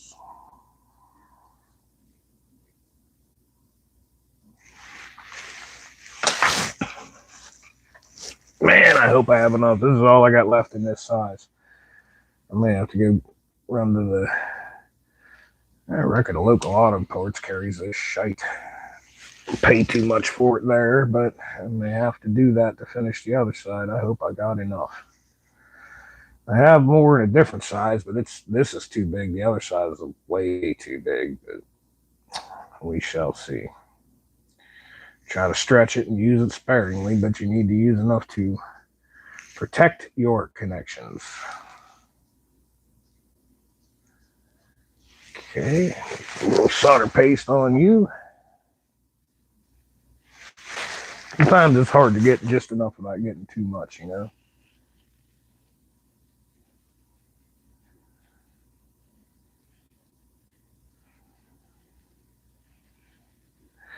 I always end up using too much, but too much, I guess, is probably better than not enough. All it does is stink more when you warm up your connection to start actually soldering.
Wait a minute, we can actually shut this down because we got to start the other side. So this iron kicks ass. It heats up quickly, so I'll go ahead and just shut her down for a second. Sure, yeah, we got it all the way through. Slide a little piece of heat shrink over.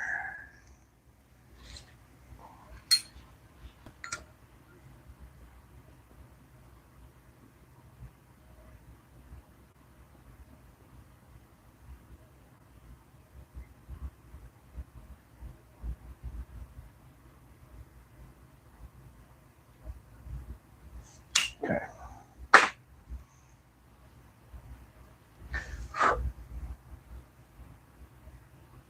Okay. That's how you do a wiring connection. Don't twist and tape shit. Don't be that guy. And if you are that guy and you bring your bike to me, I am going to charge you more than anyone else because that is a total dick move. Do this shit properly, or at least to the best of your ability.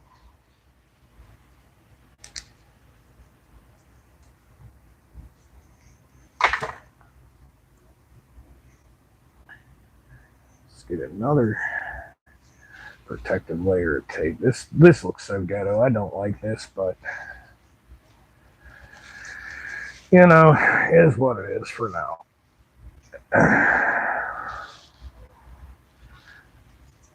And then the bike shapes up a little more in the future. We will take the time to run the wiring through the handlebars, maybe.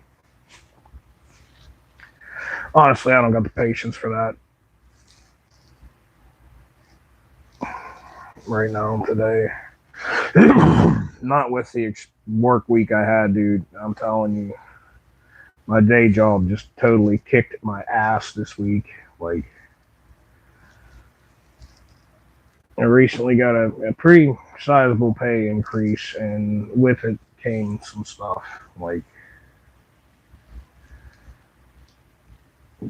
some different stuff I got to do, and you know, we're paying you better. We expect, you know, X, Y, and Z. Right on, more money for Harley Davidson parts and projects, but at the same time, working me like a mule, let me tell you. But I'm blessed enough to have a good job to be able to afford to, you know, have a shop and have nice bikes and stuff. All right. This side's done. Let's take a breather. Take a breather here. Read some comments. Oh. Maybe another cup of coffee. Where are we at? 23 y'all watching. What's up, man? I have a really clean 100. Yeah, dude, 03 is a year, man. That tank is dope. The bars and the seat look like Grandpa's stock Harley. That's what he's got. Dude, the tank is 100% stock. That's what's the trip about that. How did the camera get flipped? Everything, dude, you guys have not. This whole time, I have soldered that every freaking wire in there. It's crazy. Whatever. 100-year anniversary, 883. Dude, 03 was a badass year for Harley Davidson. Like, 02 and 03 on a TC88 series Big Twins was like one of the best years. The lower ends were put together better than any of the other twin cam 88s. The thing that's really killing me right now is you damn Dyna bros, and whatever, man, it's your bike, you bought it, you can do whatever you want to it, right? But you damn Dyna bros out there that are finding super clean 03 Dynas with the 03 commemorative 100-year anniversary paint job, totally building a stunt bike out of it. It's your bike, do what you want. Man, could you find an 02 or an 04? Like, could we do that before we take a special thing like a 100-year anniversary and totally turn it into something it's not? Can we just do it to another bike, please? Unless you find an 03 that's already trashed. Same with the Sportsters. I mean, like, I'm not above bobber builds and shit, or even this, you know, sports or whatever bike you want to do. It's your bike. You do it however you make it, what you think is cool, right? But my deal is, you know, if you got something special and it's in real good shape, man, don't hack it up and change it. Like, we're changing this bike up. This is a Cherry 3,900 miles. That's it, 3,900 miles, 1997 XLH 883 Hugger. We're changing it up a bit. We're going to put longer fork tubes, shorter shocks, different fenders, front and rear. We're going to put a Frisco tank on it. These bars, I like. They're comfortable. That's why they're going on there. We're putting forward controls. We've changed up to an aftermarket air cleaner setup. We've changed up the drag pipes. But everything I'm doing to this bike, you could take right off and put it to stock. And that's why we went with the shorter shocks and a longer front end to get the rake I want. Number one, my back can't handle a hardtail anymore. I broke my back in 2018. Just a bad deal. So I need some suspension. And number two, this bike is so, you know, unused. It's Cherry that I couldn't see myself hacking it all up and doing stuff and cutting frames and cutting fender struts, and you know what I'm saying? I don't like when people do that to a nice bike. Now, if it's one that's like beat up, that's lived its life, it's had its guts kicked in and needs a major overhaul, yeah, that's the bike you hack up. But like,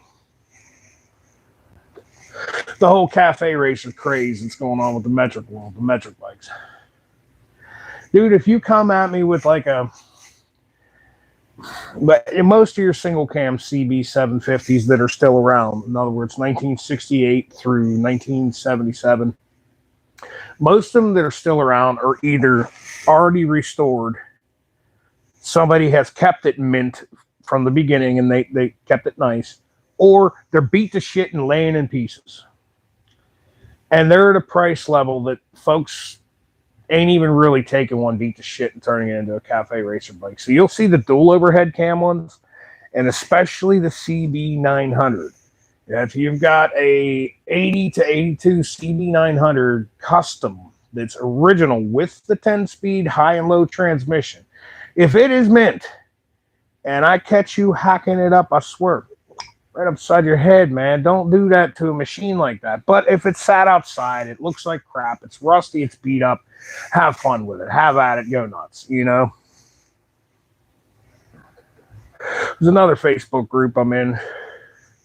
The guy didn't really have like necessarily a special bike. I think it was a GS 550 or KZ 550, and he wanted to bob it out, but it was all original and it looked cherry. Like, man, if I were you, there are people who buy those, love those bikes. You can get high dollar out of them, high enough dollar that you can literally buy some trashed over thing that still runs, and then buy all your bobber parts and stuff, and it doesn't look like somebody hacked it up with a hacksaw and did a shitty job. I think you should go that route with it. But I mean, that's my opinion. Like I said, it's your bike. You spent your money. You do what you want. This is my opinion on the whole chopper, bobber scene, cafe racer scene. I really don't dig the cafe racer scene. It's not my thing at all. If you're going to do it correct. Get you an old Triumph. And by God, well, for one, if you're doing a cafe racer, that's the cheapest way to modify a bike. It really is. You know, and put the upside down friggin' handlebars on it and cut the fenders off and all that. That's why folks do it. You know, you might spend some money on rear sets. Most people don't. But if you're going to do that, do it with an old Triumph or something. You know, that's period correct. But it's easy and cheap to do. You take a hacksaw, a wheel of death, a grinder, and some bug balm, maybe a set of handlebars and grips, and boom, you got a cafe racer. I get it, but I don't. It's just not me personally. Some folks love it. Right on, dude. That's your choice. It's your bike. But it's not something I don't want to say I don't condone it, because you can modify your own. So America's great. You can modify your bike any way you want, but it's not something I like seeing. I mean, if you got no money and you pulled the bike out of the weeds and you ain't got money for rechroming parts or replacing parts that are pitted, if your fender's hammered up in the back already and you ain't got money for one, hack it off. Right on, I got you. Just, man, don't do that to cherry bikes. And if you do have something like this, it's cherry with low miles. There's so many companies out there, Lowbrow Customs, JP Cycles, TC Bros, Prism Supply, that make all the shit to bolt on your bike. We don't have to cut and hack. We're not cutting the front fender. I want a smaller fender. We're not going to cut it off. We're going to order a shorty fender. It's $100. You know, I want a different fender on the rear. I actually want a fat bob fender on the rear. Could I cut that one and flare it up with some wrenches and hammer dollies and get it to, sure. Why? $250, you can get one. It's already done. It comes with a headlight, or excuse me, a tail light assembly and plate holder. You bolt it on your bike, you know, paint it, bolt it on your bike, you're good to go. That way, you know, if I own this bike for 30 years and I want it to look original, I pull all the parts off the shelf and I make it back to original. Even the Frisco tank that I'm putting on this, we're not going to weld bungs into the frame to raise the tank and drop it back like that. We're buying an actual Frisco tank and some adapter mounts to use the factory mounting places and get the look I want without modifying my frame. Anyways, rant over. Coffee break almost over. Get back to work here.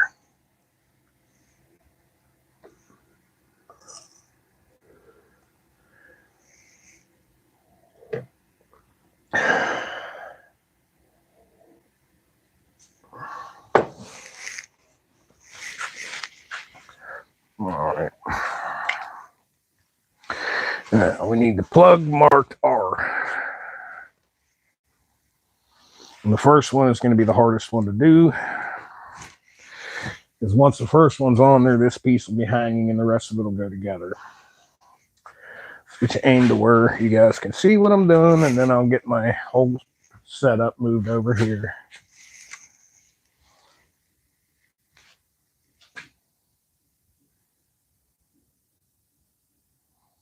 Can we zoom in a little? That'll be about where we're working right there. Get the plug over here.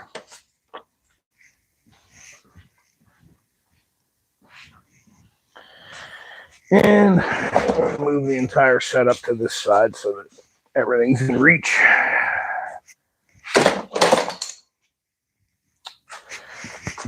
That really just came off there. Come unthreaded, huh? Where'd that come from? Up here.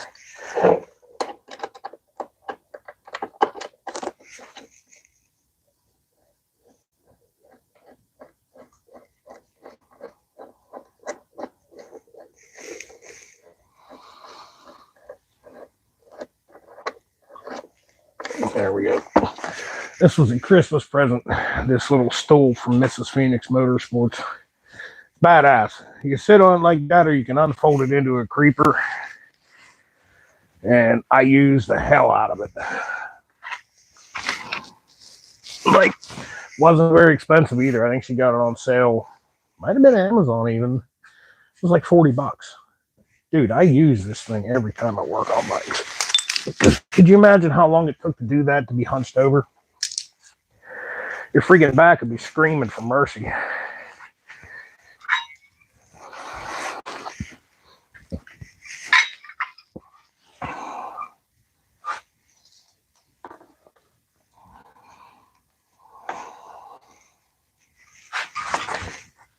And I get a little more water on the sponge here. Okay.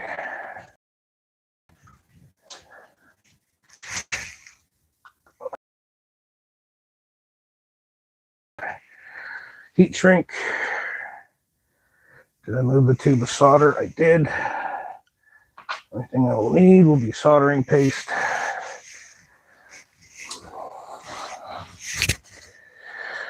All right, let's get this other side done and dealt with.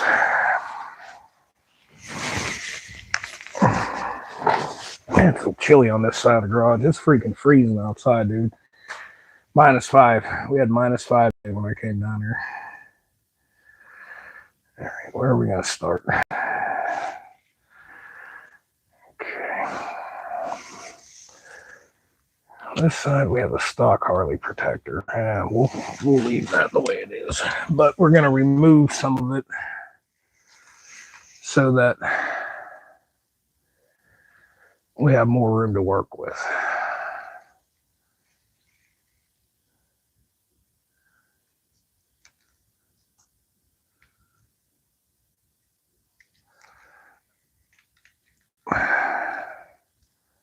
Let's go a little further.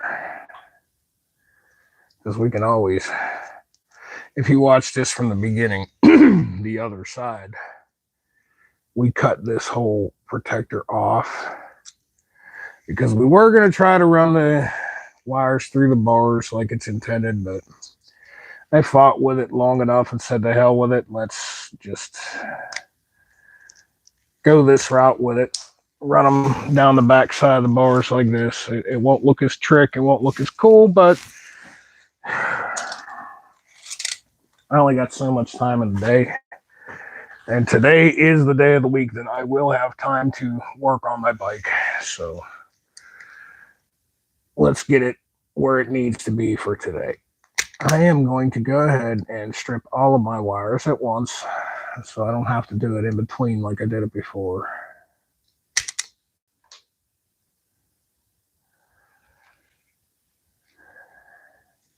This is a relatively cheap tool, Harbor Freight. It's a couple bucks more than your standard wire strippers. It's not very expensive at all. Honestly, it'll make your life so much easier to get one of these quick strips. I highly recommend them. I mean, you can go all high dollar and, you know, get a snap-on one, whatever, probably, but for my money, this thing was under 20 bucks. I've had it 3 years now. I have done wiring on probably 10 different motorcycles in them 3 years, and it hasn't failed me yet. It's got a cutter. It's even got your crimpers, which, as you see, I don't often crimp wires.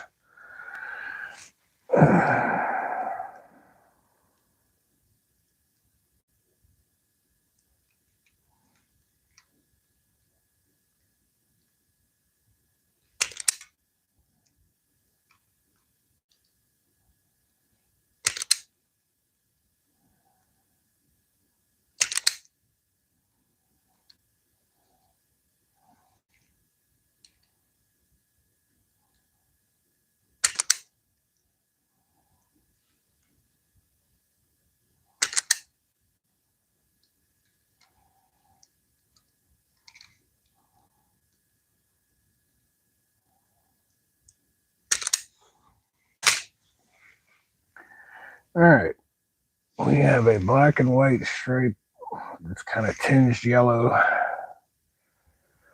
And that looks like a good enough starting place right there. Let's put a little extra stripper. Take a little touch more insulation off of that. And let's cut a little piece of this. And that may be about like here. And it's going to be just enough. Good God. Here we go. Dummy. Probably should have made that longer, but that'll be just enough to do what we need. Start where we start, baby. Okay. Get these wires bent up out of the way. Get these wires bent back out of the way so we only see these two. And get them twisted.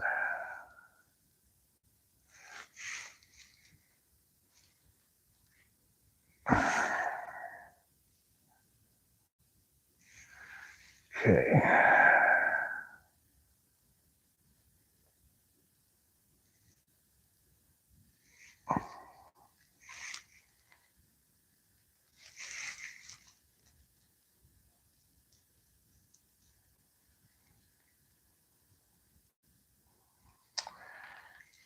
Let's see. When you're not working with much wire, sometimes it's a devil. I have to put a little more strip on this side. Not much, but it needs a little more.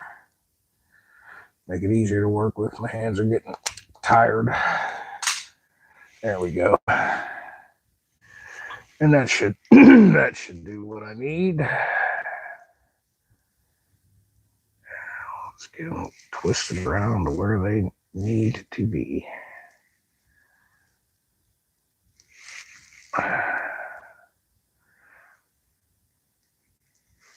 Something like that. Like I said before, unfortunately you guys couldn't see, but you don't necessarily need solder paste when you're using flux cord solder, but I do it anyway. It seems like I get a better flow of solder. And it seems to work a little better for me.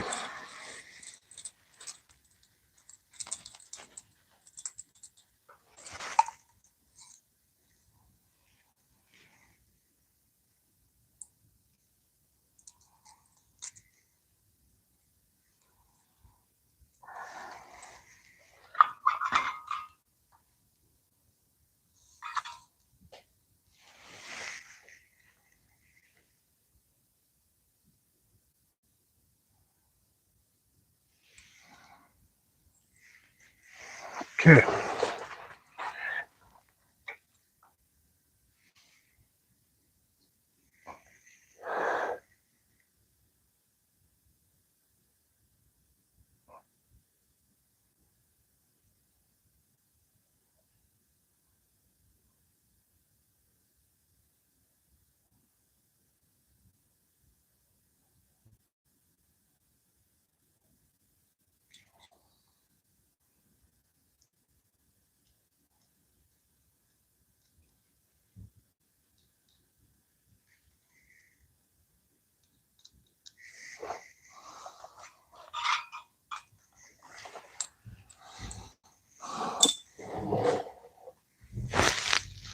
Gonna need to add fluid to my lighter by the time I'm done here.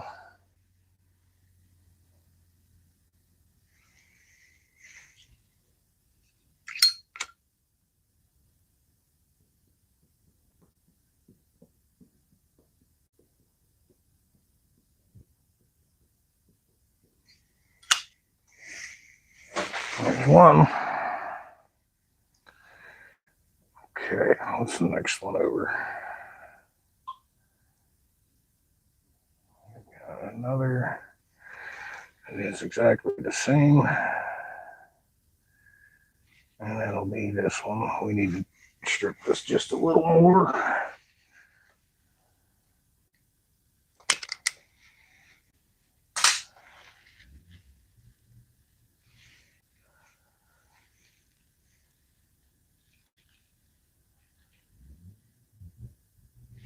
Okay. A little piece of this.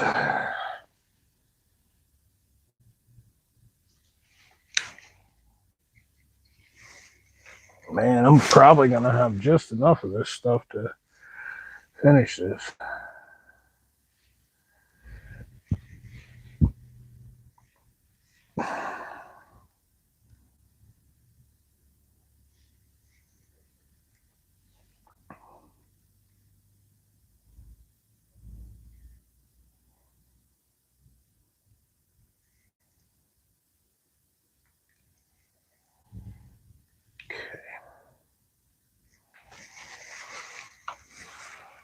Touch it with some solder paste.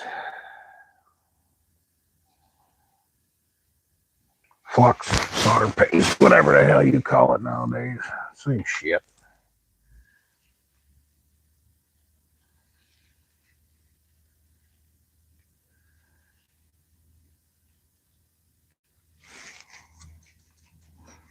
Okay. Solder set up where I want it. Bend it down like that.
Beautiful.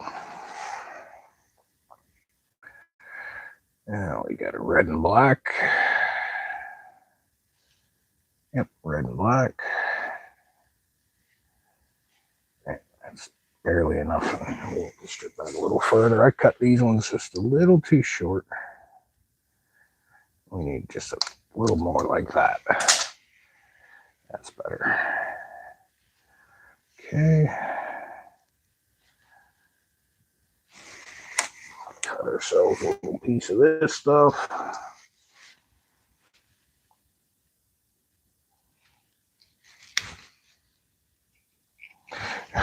I'm being more and more sparing as I go. I have just enough to do this.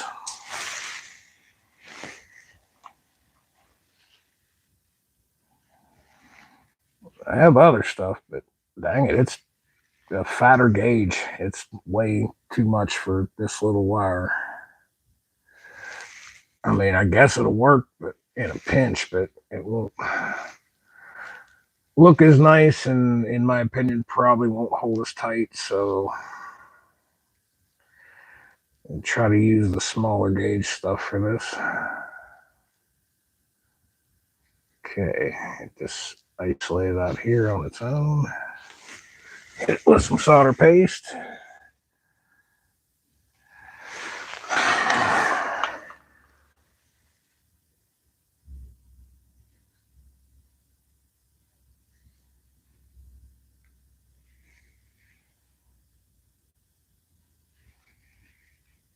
Too much. Perfect.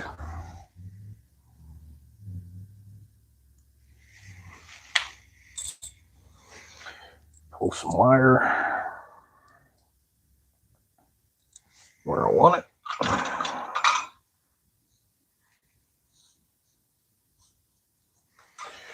Give the tip a little clean off and a little piece of solder to work with. Work on.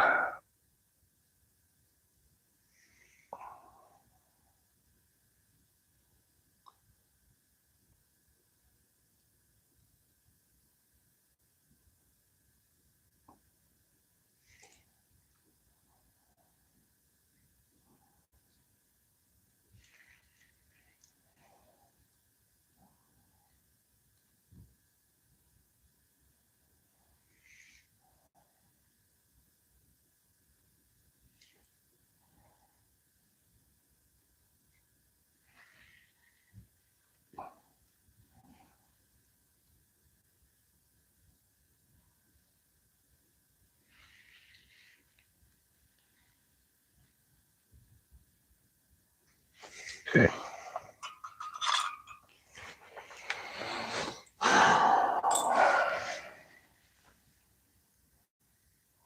Get our protector slid up over it. Get him heated up and shrunk down.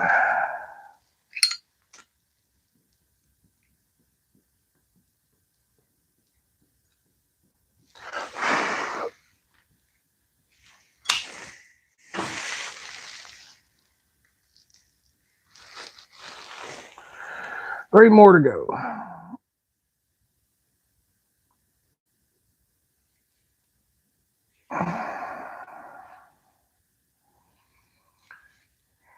Let's go gray to gray.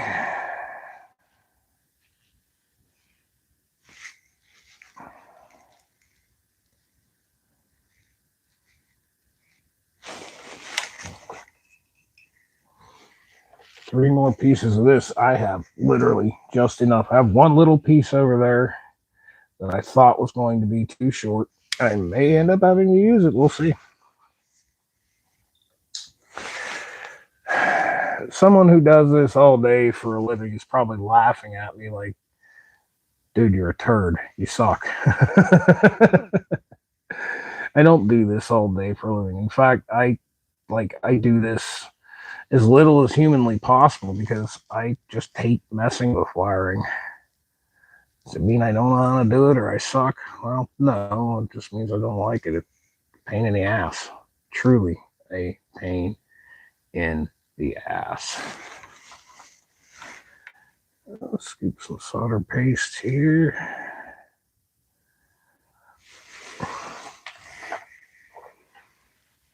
This wire bent up out of the way. I'm trying to teach my stepson how to do this, and naturally, I don't know if you want to call it millennial, Gen Z, whatever. I think he was born in 01 or something. Oh, we don't do that no more, dude. We got these connectors. You just snap it together to heat up the connector, and it does it for you. You little dick. Fucking teach you something, kid. You may not be able to get them connectors someday. You might have to know how to do this. But he's a good kid. He's into stereo systems for cars. I don't know if you're watching me right now, Austin, but shout out to you, brother.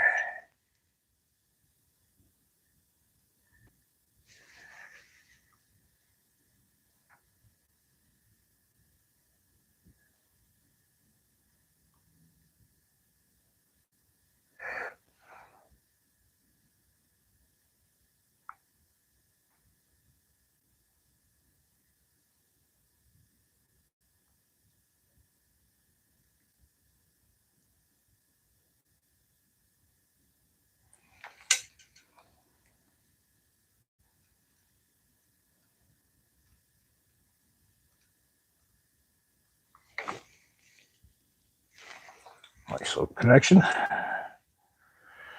Worked out good. Got to get some better soldering equipment, to be honest with you. I don't do this that much, but I do it enough now at this point that, yeah, I should probably invest in some better equipment than what I have.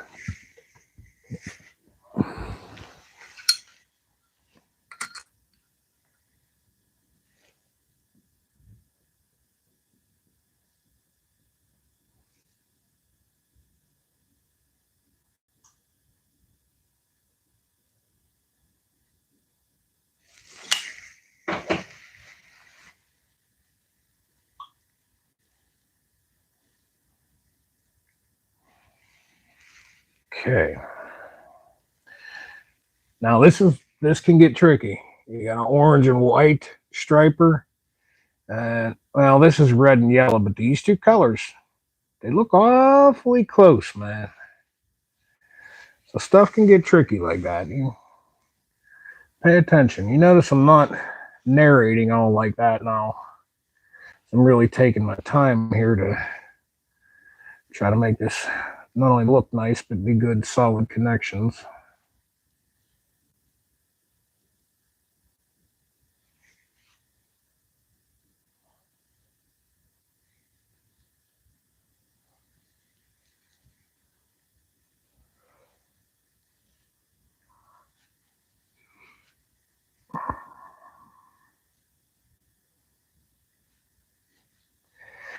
See, that's why I'm not narrating. I forgot to put the heat shrink on it because I'm running at the jaw instead of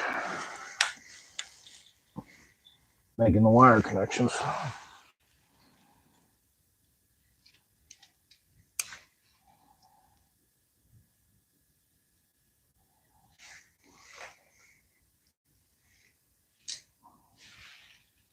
Since this is a little bunged up on the edge and it's just enough, we're going to use this one, and I have that one little piece over there that is literally just enough. We're going to use that on the other one. All right, these are my last two connections that I need to make.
I'm kind of burning my shrink wrap a little bit.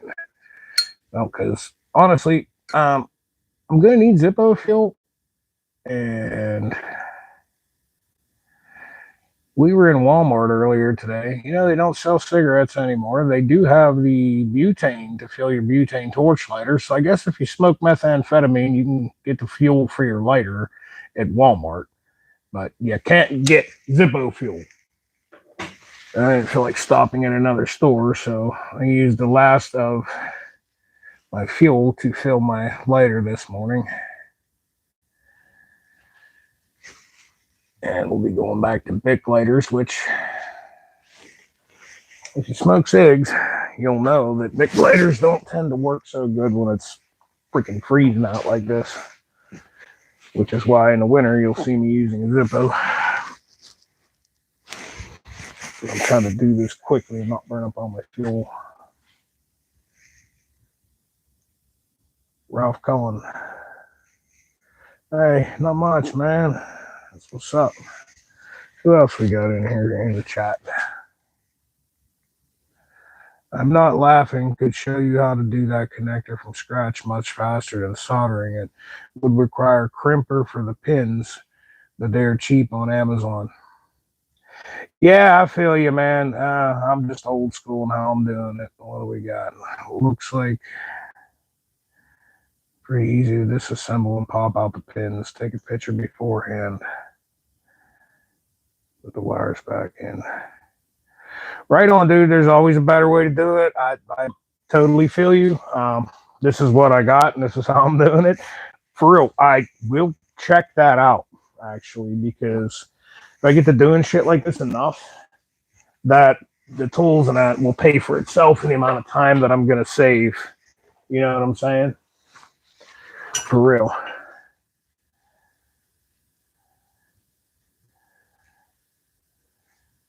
Because, like, if this needed repinned, I would not have what it needs to do that. I'd end up on eBay buying another plug and making it work by doing this. And it'd be nice to have the tool to actually repin these for sure, dude, for sure.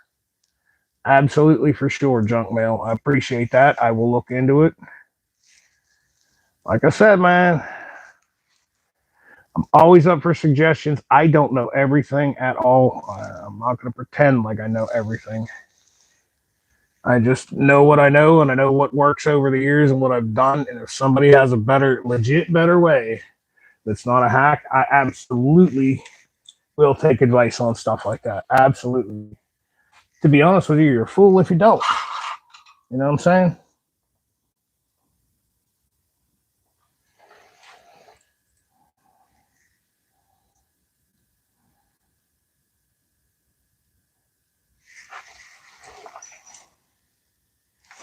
What am I doing?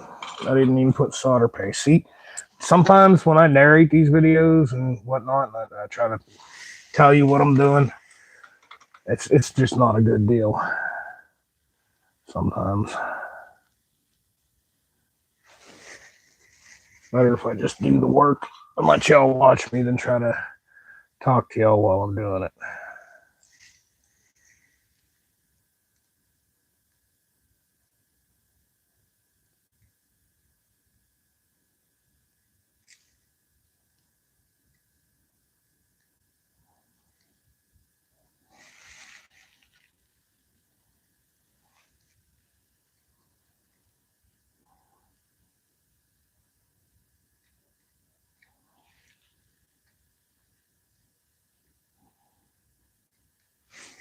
Okay.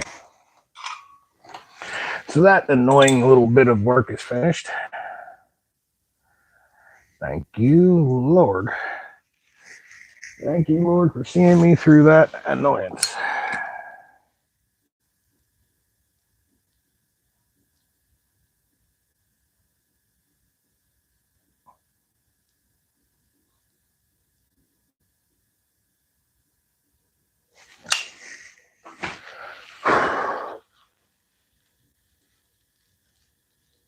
Okay.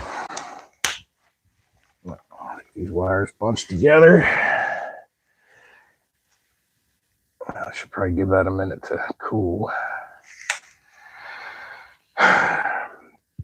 There. Excuse me.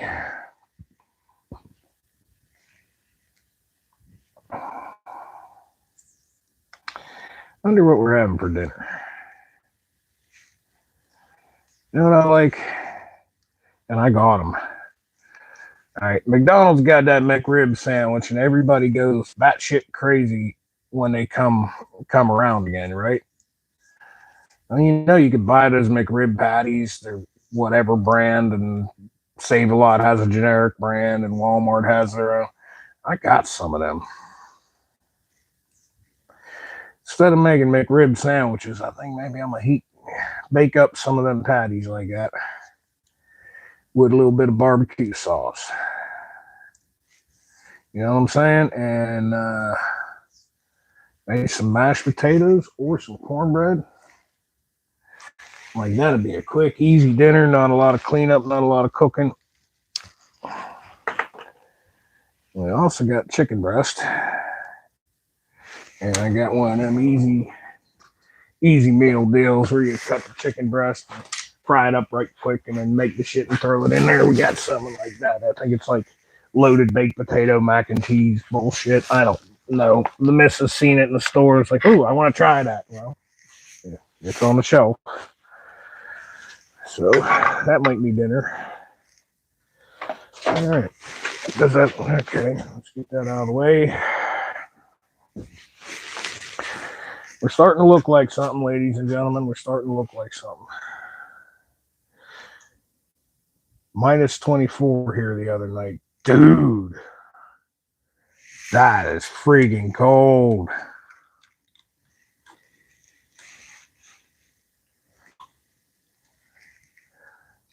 Let's get your thing back out. Get you back over here. And I got to use the restroom, which you know what that means. I don't actually have a bathroom in here. I just got a cropper over there on the wall. So, unfortunately, you guys get covered up and I'm taking the mic off. I'll be back in a minute.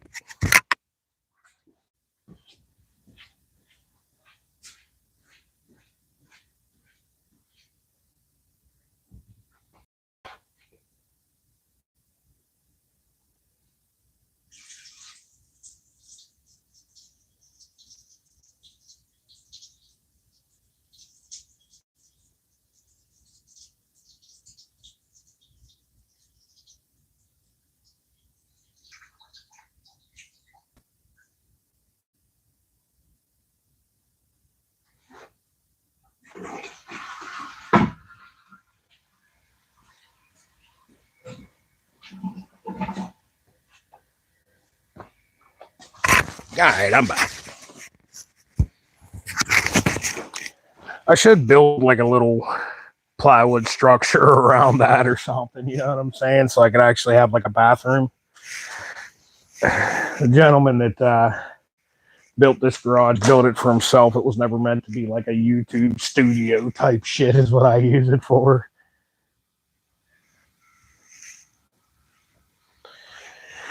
All right. 90, 20 likes. Right on. Cool, man. Appreciate the shout outs, love and likes and subscribes and all that. And like I've been telling y'all, if you're watching my videos without liking and subscribing, man, it ain't cool. It don't cost you nothing. As a matter of fact, if you subscribe to my channel and you don't like my videos, I'll refund you every little bit of money you got to spend on them videos. All right. Regroup here. Back to what we were doing. A little shot of coffee.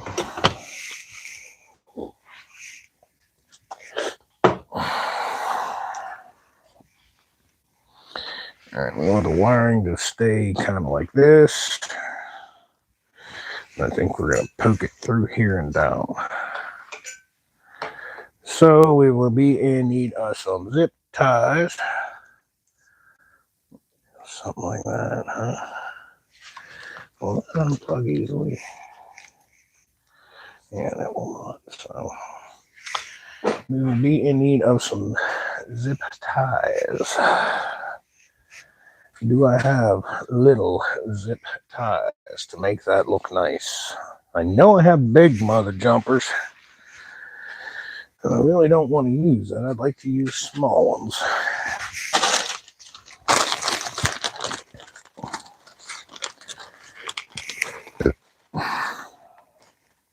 I guess I can use these for now and change it up later, right?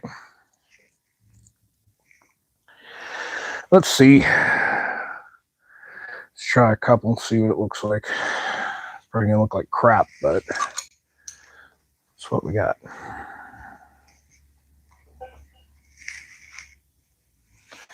We're gonna do something like this. We'll do one up high.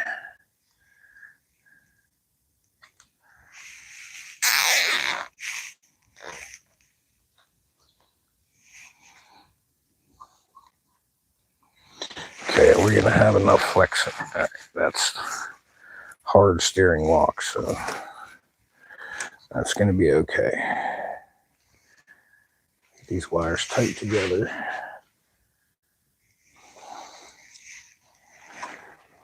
Let's go one in the middle. Maybe in this one.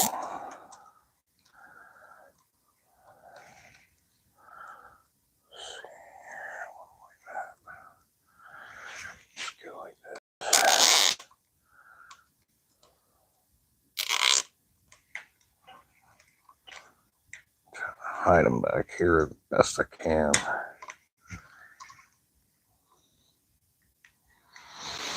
Okay, now this guy here, I want him. Can he go under here? Yeah, that's the way I want that routed. So, and do one more zip tie right there.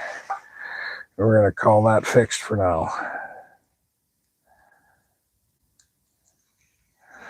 It's a shame. I really wanted to run these wires through the bars, but if you've ever done that before, you'll know. And there's a tool you can get, like I don't know what you'd call it. like a fish for fishing wires, electrician's tool. I don't have one. And I'm already not going to buy one for this. And a piece of coat hanger I was going to try to make work, but we decided, by we, I mean me, myself, and I, my favorite three people. We decided to let's just, make it so you could jump on a bike and ride it in the hopes that we have a miraculous day above like 35, 40. Maybe I want to take this bike out for a rip. So if you're watching the series, we did the stage one with the pipes, jetting the carburetor, and the high flow air filter. So we did that. And I've yet to tune in the idle mixture on the carburetor yet. Because I haven't been able to really run the bike in here long enough. I haven't been able to open a garage door long enough to do it.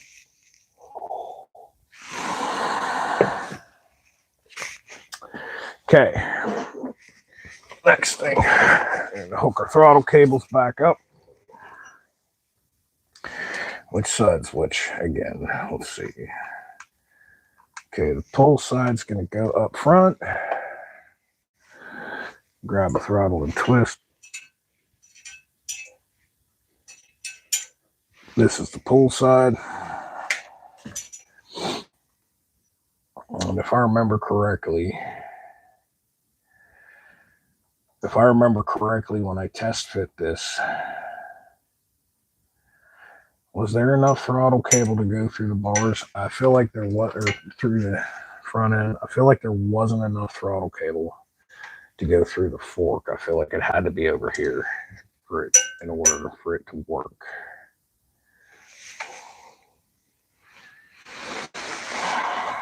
There was a little bracket underneath here. Not necessarily a bracket, but yeah, there was a little place underneath here to clip them in. Right, okay. Make sure that's the pull side. Yeah, that's the pull side. Because initially they had the throttle cable run through the forks, which probably how it's supposed to go. You know what I'm saying? Probably, but it's not how it's going to go. Because there just ain't going to be enough play in the cable, and I feel like that'll work just fine, and I won't have to buy longer cables because it was just barely enough for it to do what it needed to do.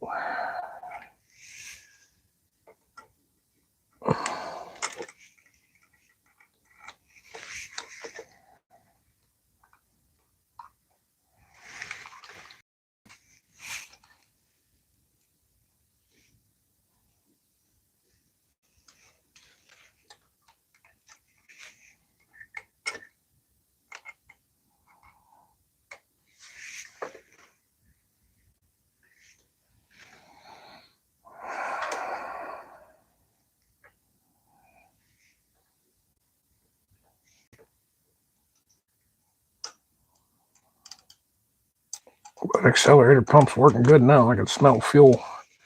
We got a fuel shot from that little giddy up right there. You know what? This needs to come out of the housing and get hooked up. And look at this. That hooked into here. That up over into here, and turn the throttle, and that'll give us what we need. Yep. Oh no, you don't, you devil. You go up here. Okay, turn the throttle, and that'll give us enough to get that in. No. Leave the carburetor where position where it needs to be. That will though.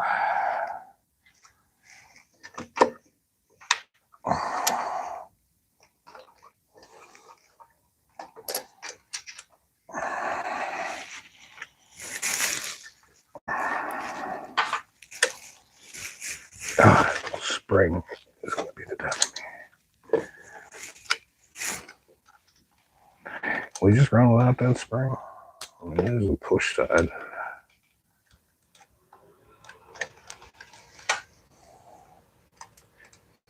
No, we need that spring in there.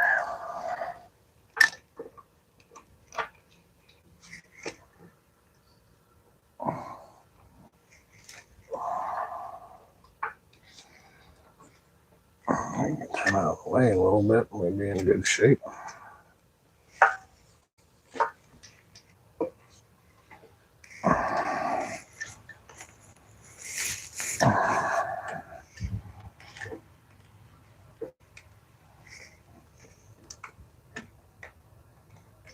Man, that little spring makes us such a bitch.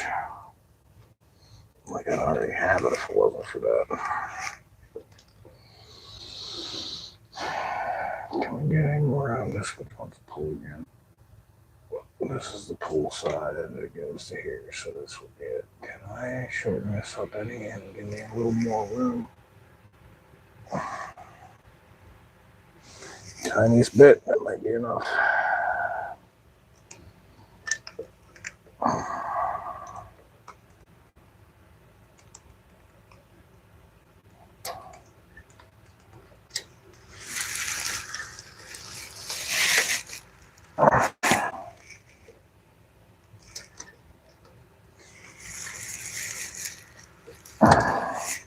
And that little spring's a bugger, ain't it?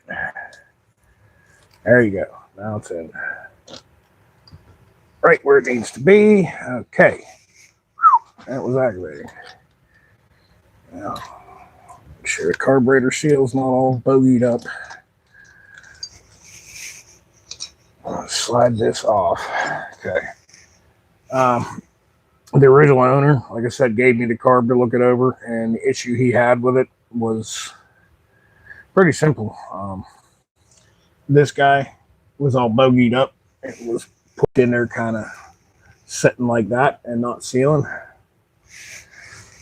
I've found on these, easiest way to do it, because the seal generally wants to pop off with the carb when you take it off. I've found on these the easiest ways to kind of, it's a bitch because I already hooked the throttle cable up and I can't move the throttle out of the way, and I'm not disconnecting it because I had to fight with it. But I found the easiest way is to just get this seal on the intake first. Make sure it's settled in the way it needs to be. And it would help if I'd have these, well, yeah, just drop them on the floor. It would help if I had these breather screws out of my way. Okay. There. Get that set in how it needs to be. Sometimes it's a bugger. I get it worked in properly. There you go. You get that set in nice and seated properly on the intake, and then work a carburetor into the seal from there, which sometimes is a bitch. There you go. Then we can reinstall our breathers.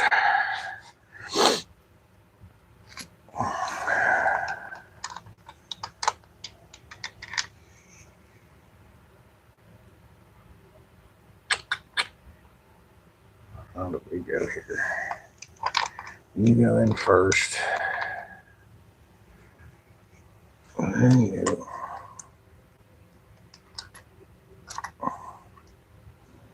And we slip a washer behind you.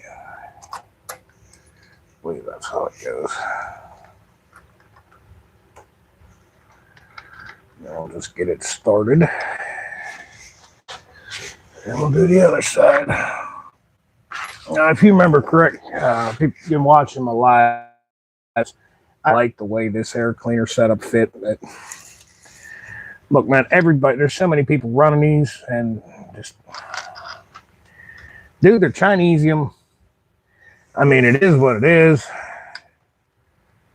You know, an Arlen Ness Super Sucker air cleaner setup is like $300. You can get these for like, I've seen them as low as $20. I think I spent $35 on this one because it was chromed. This air cleaner sucks, by the way. But it is the same size as a 4-inch K&N air filter element. I already took it apart and measured it, so we're going to throw this out here shortly. throw this the hell away, and we're going to replace it with a K&N setup.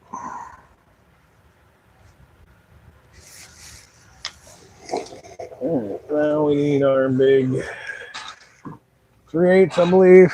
So 3/8. Yep.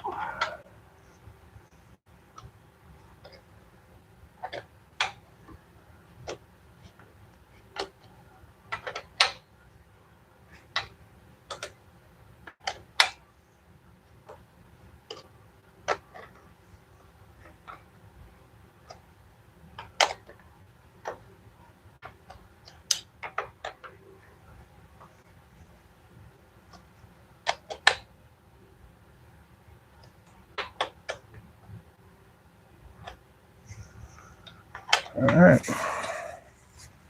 Carburetor feels like it's seated. Okay. Now, let's do something before we go any further, because it'll bug me if I don't do it now. I'll get it over with. Let's get, see this? All that slop. Let's get all that taken out of there. So, this should be cooled down enough to put away. Yeah. Get this put away. If you've been watching since I've done the electrical, this is the other shrink wrap I had. That's why I was like, crap, I hope I have enough. Let's get the electrical tools put away. So we're done with these. We'll clean up a little bit as we go and make this easier.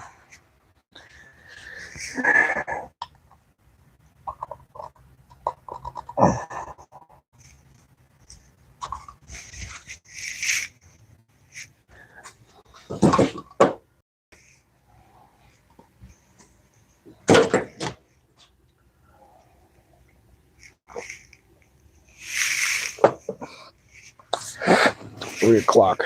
We got about another hour before I'm gonna call it quits. Okay, well, we need wrenches for this.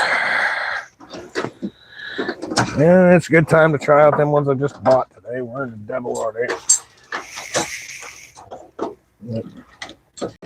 Good time to try them out.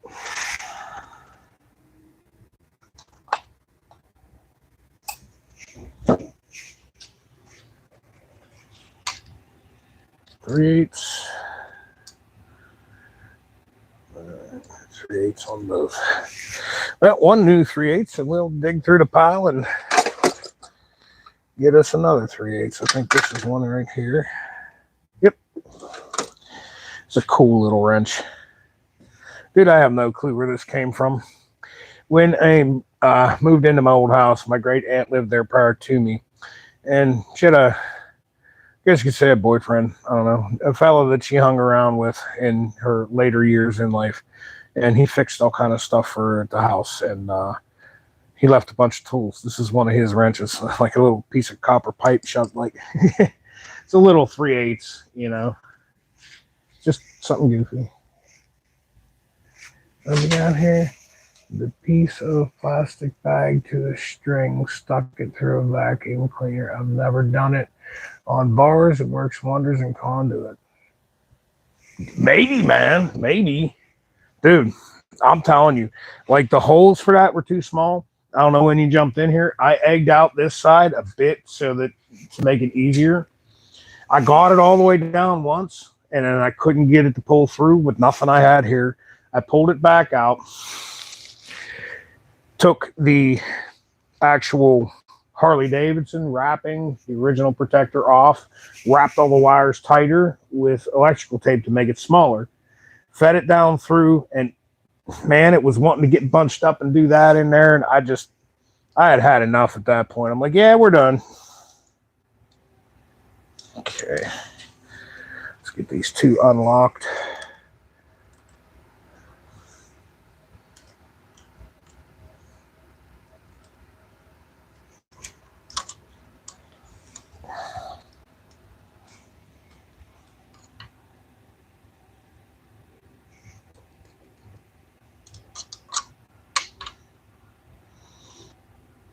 Yeah, it just had me about frustrated, so I was like, well, given the amount of time I got left to work on this bike today. I'd like to get her to where, what do we got there? Okay, I'm gonna get a little tighter on this one.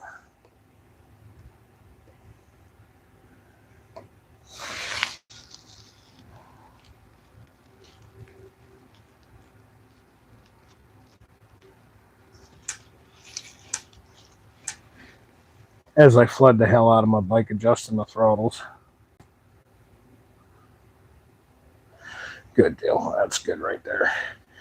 Yeah, I was like, I'd like to get her to where you could jump on it and take it for a ride.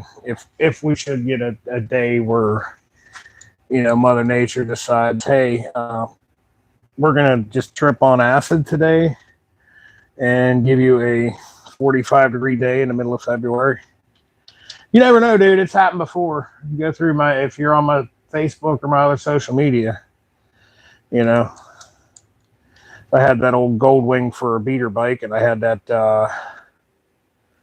Yamaha Royal Star for a beater bike. They were beat up and ugly when I got them.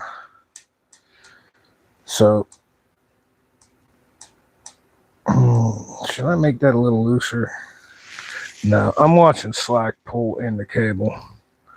I almost feel like I want a little more slop in here, but it's good for now. But yeah, I'm like, yep, I'm gonna go for a ride because it's 45 degrees. Like, and they pop up in memories, and I'll post them up all the time.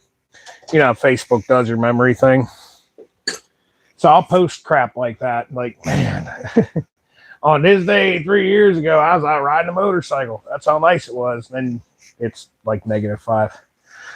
So it happens. It does happen. Not that often, but it happens. Okay. You fed down through where I want you. Down into here, like that, all nice. There was so much extra on the left-hand side, which is kind of weird, but whatever, man. It's how Harley Davidson decided to do it, I guess. Okay. Let's get some zip ties and make that look a little nicer.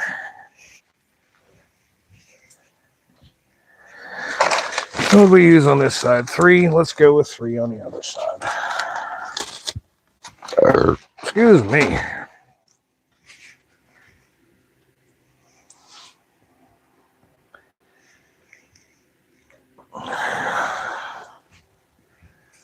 We got to obviously adjust these turn signals because they were on a flat style bar and they're wearing all out there, you know. People hanging out in the field on the side. John Mine, what's up, dude?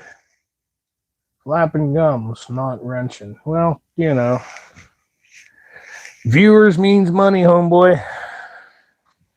Money means Harley Davidson parts. You know how this works, my man.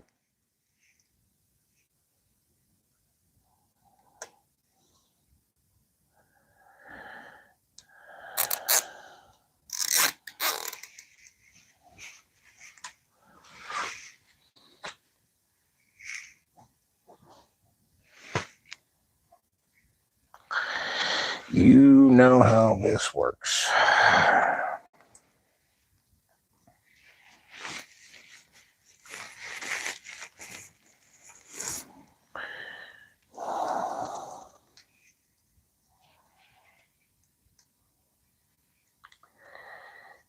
These tidied up, and then we'll get the headlight put back there. And we'll be in good shape. And we can just hope and pray for a warm enough day to get this thing outside and warmed up, rode around the block a few times so we can get the carburetor fine-tuned in. In the meantime, that's another thing old Mrs. Phoenix Motorsports is working on in the house. She's doing her taxes right now. And I don't care whether you like him, whether you hate him. President Trump did something this year for taxes that people like me are going to love. And I do. I'm so happy Like, I usually don't get a tax return at all. I make too much money.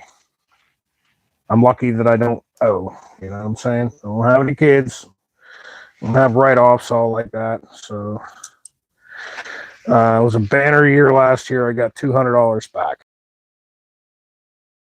With President Trump doing that no tax time, I worked a shit ton of overtime this year. I'm actually getting a tax return, and it's going to be a half decent one for the first time in I don't know how long. So that's going on. We'll find out how much when I go up in the house. She should. It's 3 o'clock. She should have it close to done by now. Okay. See if I remember how this headlight went in. How this shite worked. There's a gray connector and a sort of black connector. And then the headlight went in here, and I'm sure that required some kind of tool to get it apart. We had to use a couple of picks and kind of finesse it apart. Right, this goes up top like such.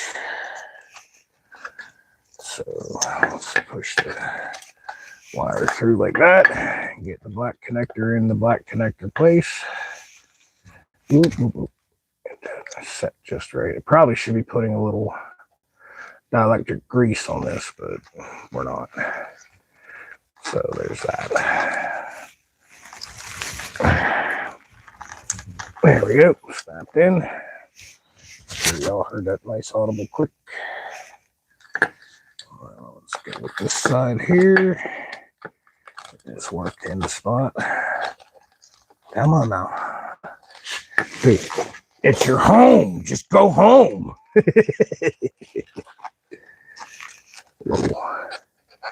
What was that movie? Adam Sandler golf movie. Little Happy Gilmore. Okay, click. All right. Now, the bolts for this. Where were the bolts to bolt that up? They would be over there.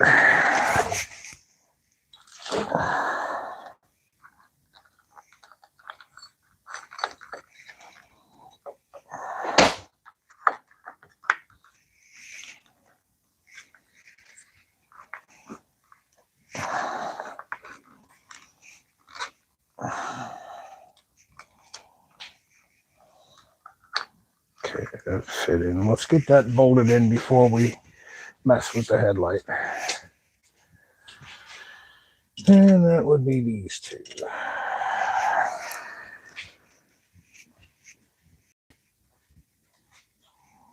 Yep. We'll need the Allen key for that. Which the hell size was it? 1/4 inch maybe? Oh man, nice gas 1/4 inch. Yeah, we'll do this. Put a ratchet on it later.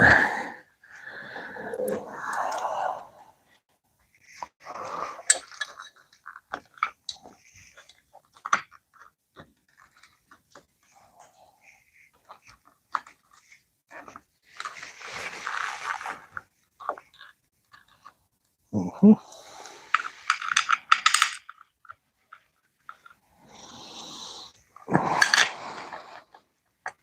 There we go. I'm not going to be able to use a T-handle on you, at least not to get you started.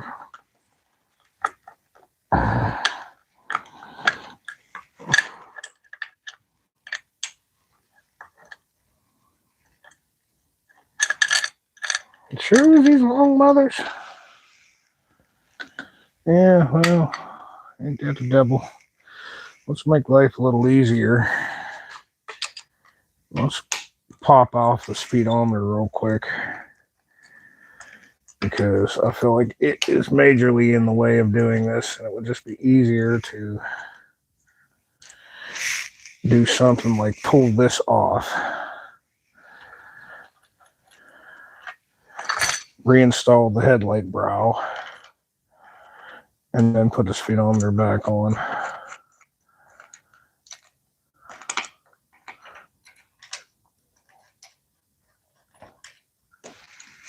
Yeah, let's try that. Like it's going to be easier all around. Yeah, that's what I didn't want to happen. Stop. Stop. Regroup.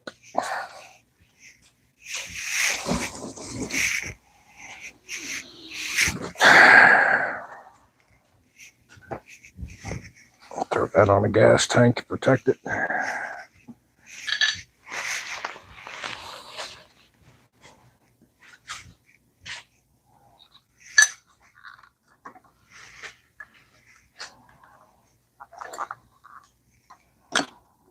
ahead and just bend down. You're going to do that anyway.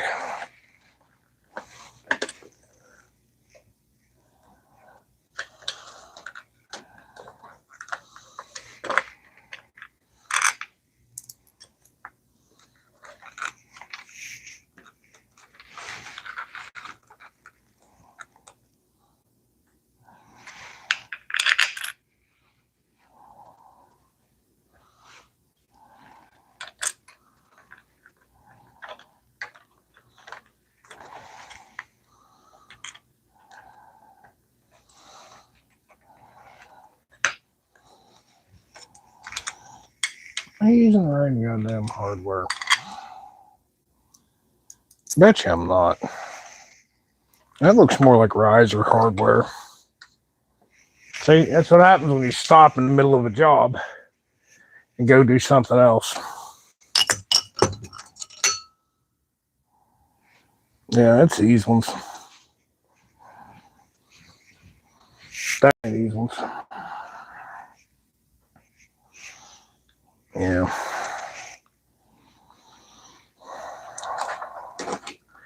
It's kind of why I hate the fact that I love the fact that I work the way I do and I can make money and live a good life and everything, but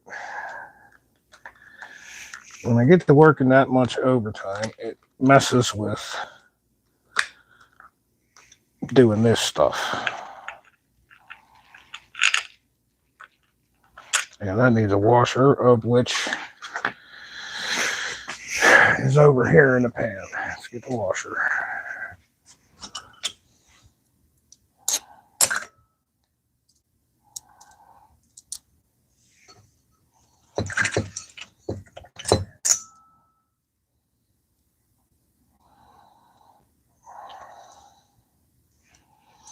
Why don't we do this?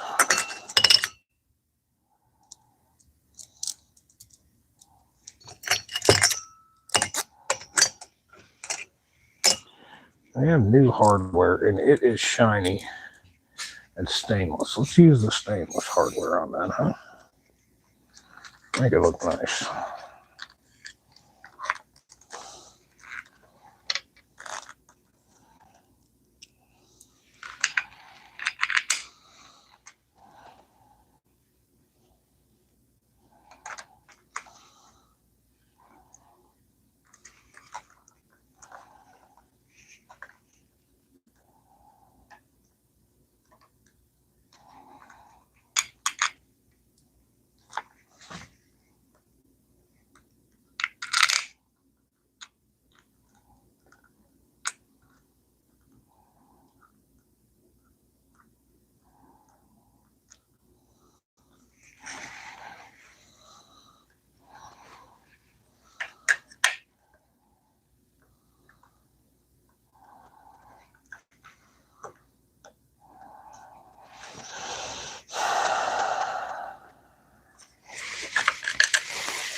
Yeah.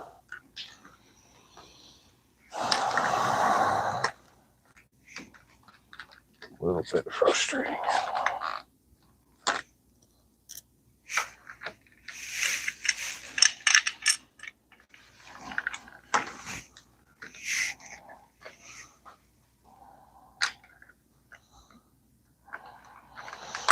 little bit frustrating, you bastard.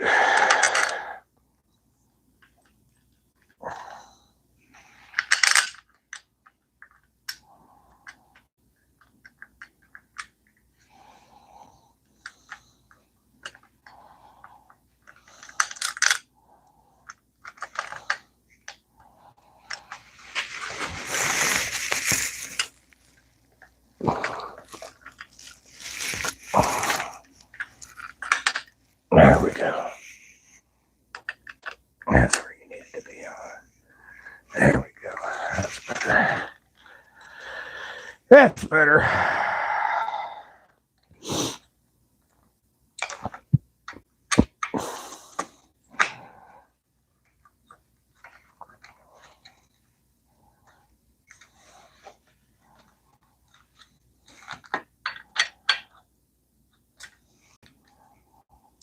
The wires are trapped under it.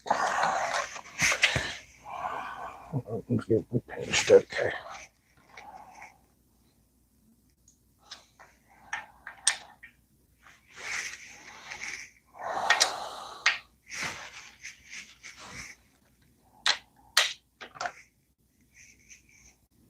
Okay.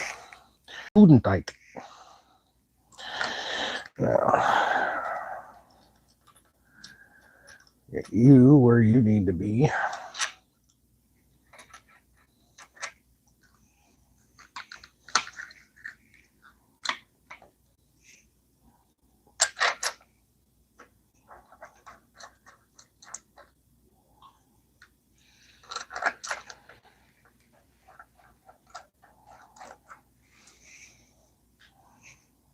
I'll put the bars back where I wanted them. Which would have been, we're actually going to sit on the bike and get that where we want it. No, good Lord.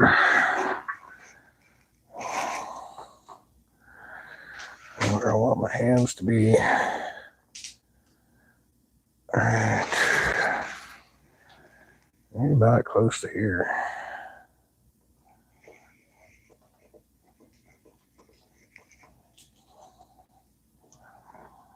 Yep, that's about where I want them.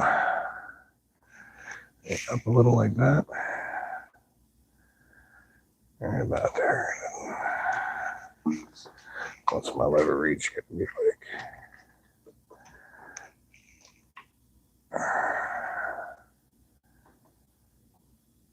Well, I think right here.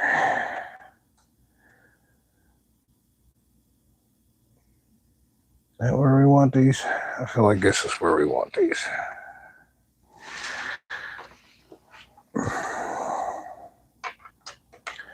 Let's lock them in here, and we can adjust it later.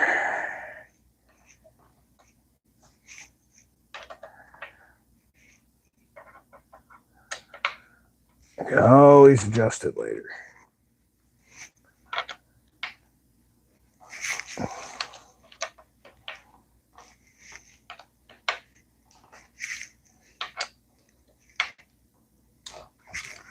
Yep, that's what we got.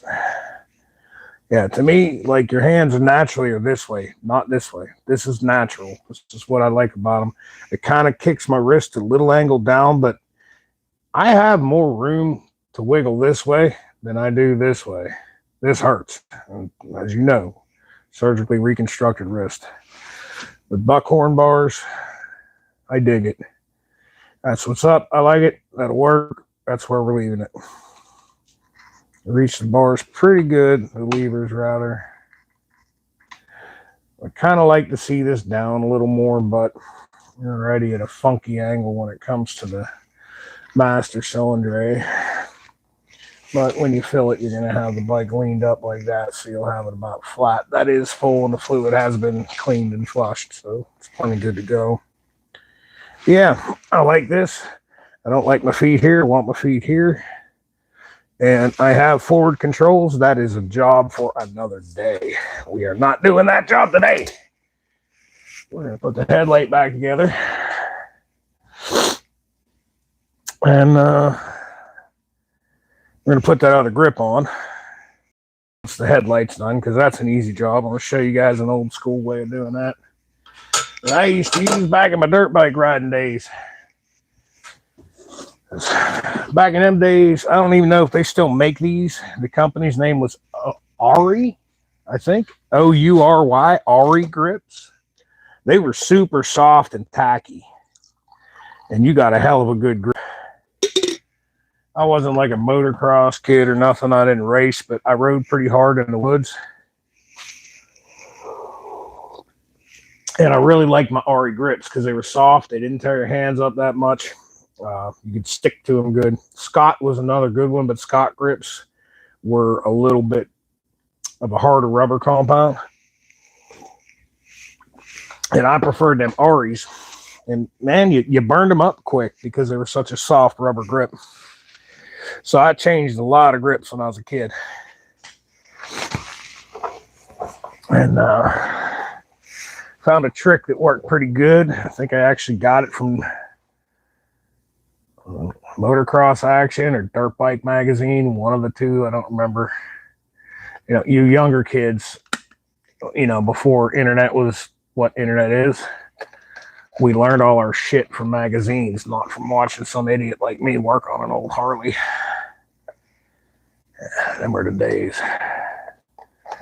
Let me tell you, them were the days. Miss them days.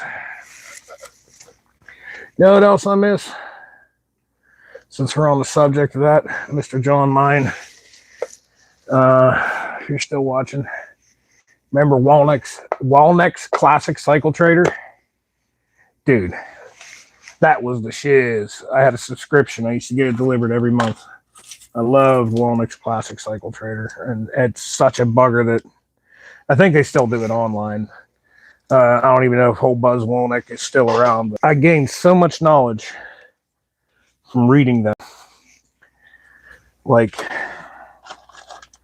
I ain't one to sit and read a book, but articles and crap on Walneck's Classic Cycle Trader, dude, hours. Big time missed them. Big time missed that. Okay, we got a decent screwdriver for this. Yeah, that'll work. We got 2 rings, and right now would probably be a good time to actually clean these up and polish them, but job for another day. These fork tubes are coming out anyway. I haven't decided if I want to go with a 4-inch over or a 6-inch over fork tube. All the pictures I'm looking at with 6 over bikes, even when you do the 10-inch drop shocks, it still don't look right. I feel like 4 over is going to be a good happy medium. And I ain't doing slugs. People get them quick, easy, long slugs that bolt in. We ain't doing that. We're actually going to disassemble this and put a longer fork tube in. But I'm still deciding. I haven't ordered them because I do not know if I want 4 over forks or 6. And if you look at how much brake cable I got extra, I could probably get away with 4. If I go with 6, I'm going to have to order a longer brake cable for sure. So, I don't know. I don't know, and I haven't decided, and I don't know. So, we know we're going longer with the front end. We just don't know how much longer. You know, that's still up for debate. Very much up for debate.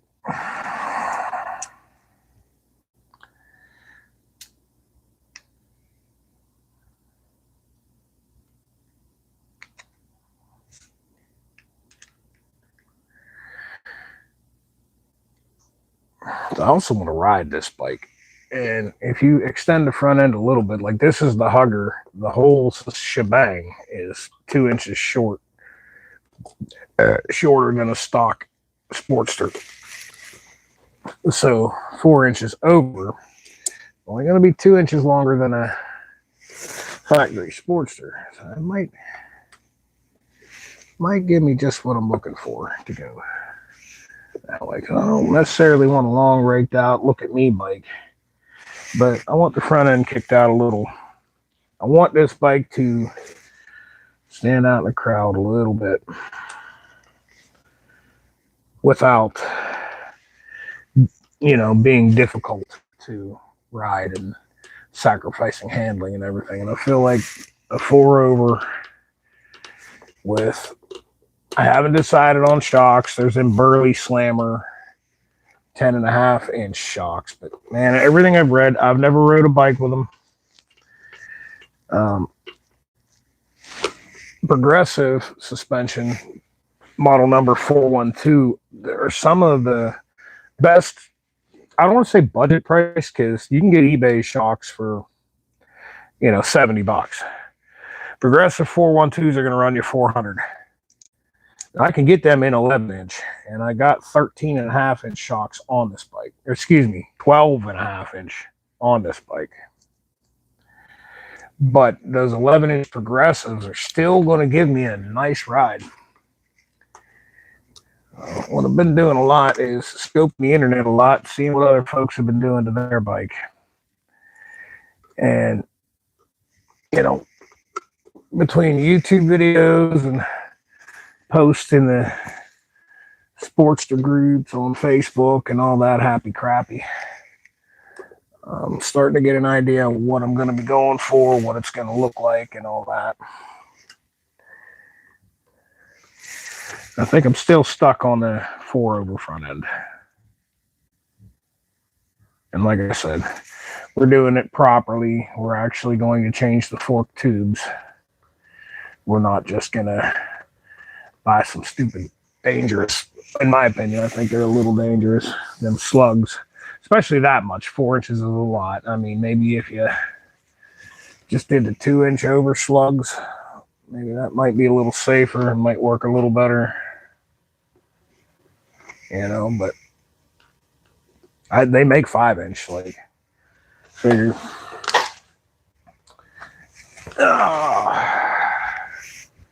Let's grab a yardstick. Factory length on standard Sportster should be 27-inch fork tubes, which will put you right here. Factory length. I just got it marked on my phone. 27. Yeah. See.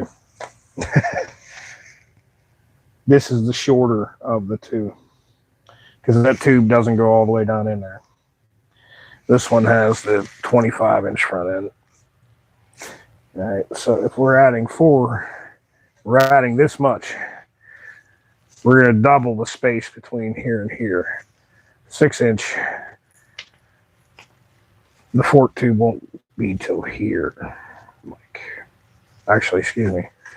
Be till here. 6 is probably still too much. Enough jabbering. Let me get the turn signals adjusted.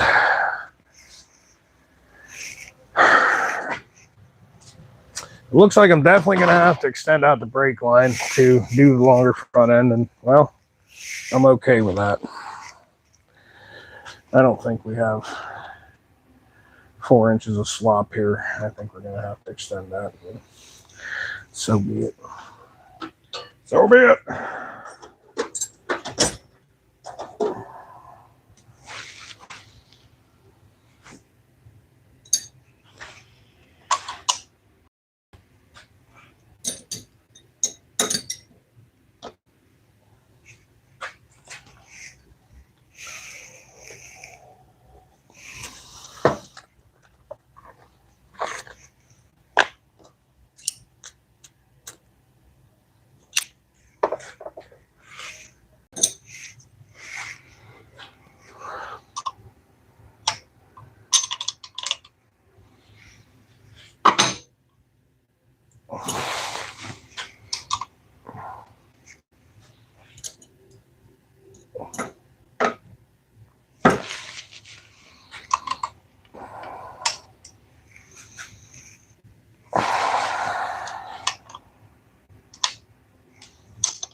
Pardon me.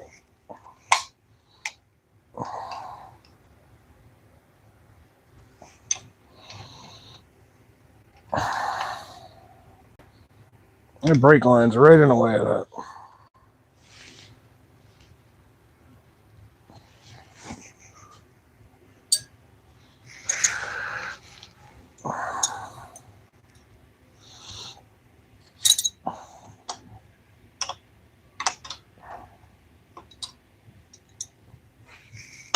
Another 5/8.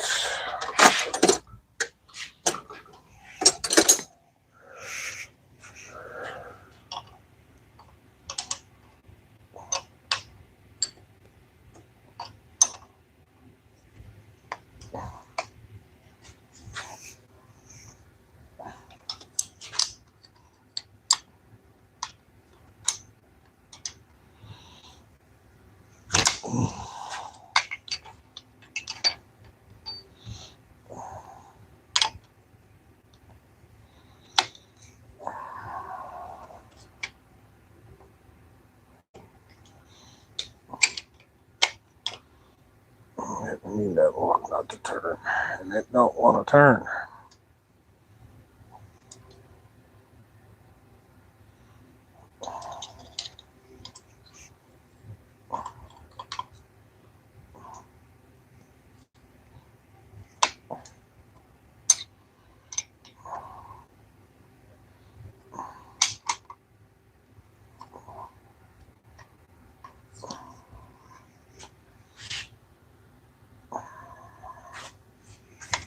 There we go. That's a little better.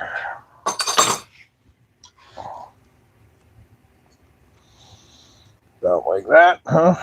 Yep, that's pointing forward and that's out of the way. Oh, we got to get a little more play in there for the wire. All right. That's what we want to see, so let's tighten. Tightening it will be that way.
Jeez, a Pete.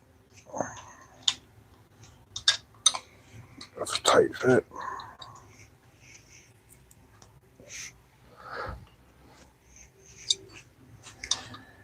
Yeah, pair with that.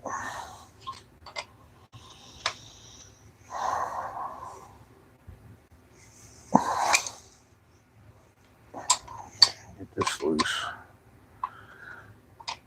Loosened up just to take more. There we go. That's where we want it. And I need another 5/8 wrench. This one got a burr on it or something.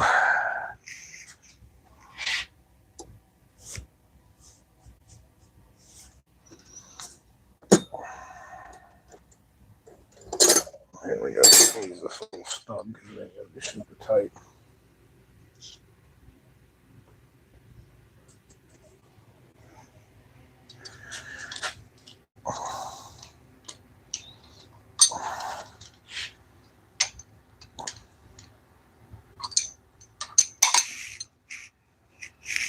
Oh, there we go. Beautiful.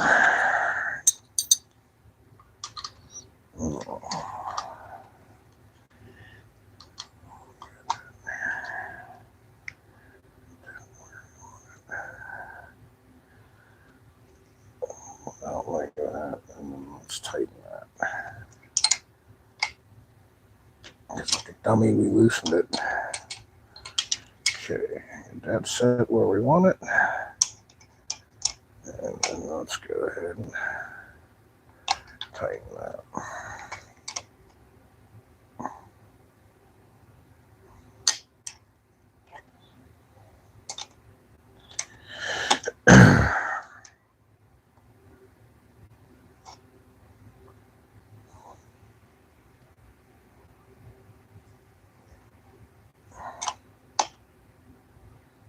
Okay, and then we need a wrench to hold it.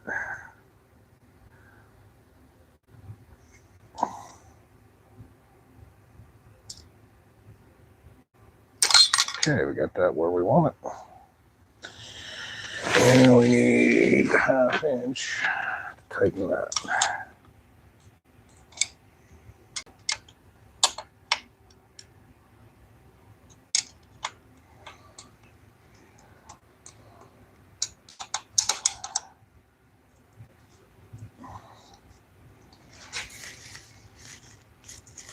There we go. That one's set up. Anybody still watching me? How many we got in here? 18 of y'all. Hey, what's up?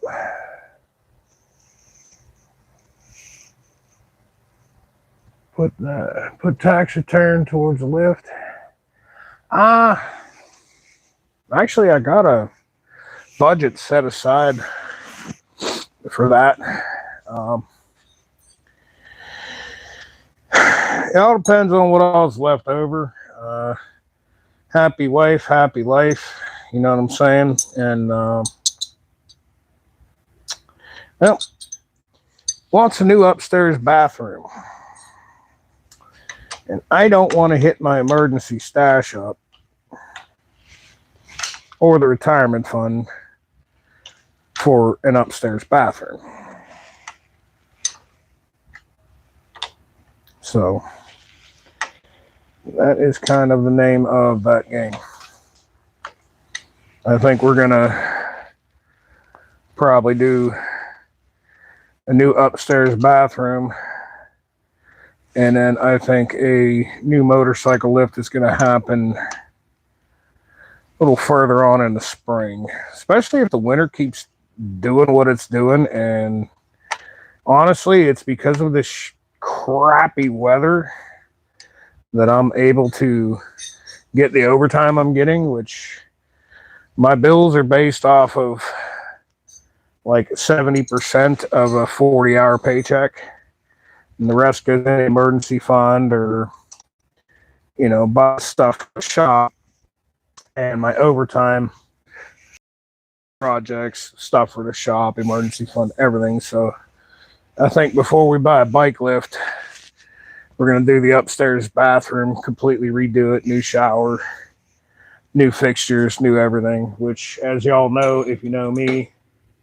I am not the guy to do construction work. I don't know what I'm doing when it comes to home construction and electrician work, all that crap. And I will be the first to, I'm man enough to admit that I really don't know what I'm doing, and I would be 100 times better off paying someone to do it. So that's the name of the tune on that one. We're going to go ahead and redo the bathroom before we do anything in the garage, because I have what I need to work on the bikes that I work on in here. So that's how we're doing it. Okay, now finally, last piece of the puzzle will be the left-hand replacement grip. Slides on right like such. I guess I can move you guys over here so you can see what I'm doing.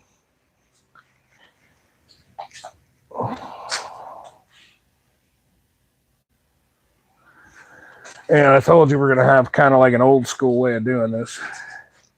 The way I used to do my dirt bike handlebars. Okay. Get you here so you can see. That's covered with grease, oil, soldering paste for me touching it, moving the handlebars. That's no good. Okay, that's not gonna do what you want. We want this grip to stick on there. So what we're gonna do, brake clean would be better for this. Unfortunately, at the moment, I don't have any. We're going to use carburetor and intake cleaner. Same thing. Any kind of solvent. This is a solvent. This will take the grease off of it. Do what I want it to do. So, a little of that on a rag. And we'll go ahead and clean this up. We want all the grease and oil off of here. Okay.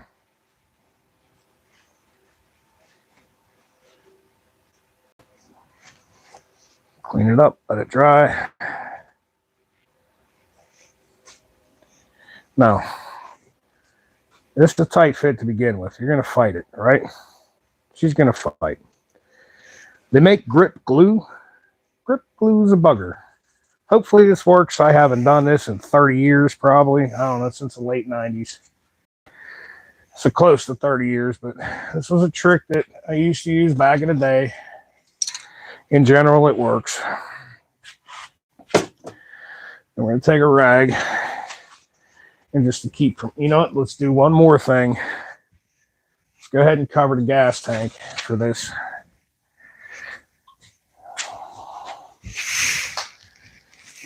Just in case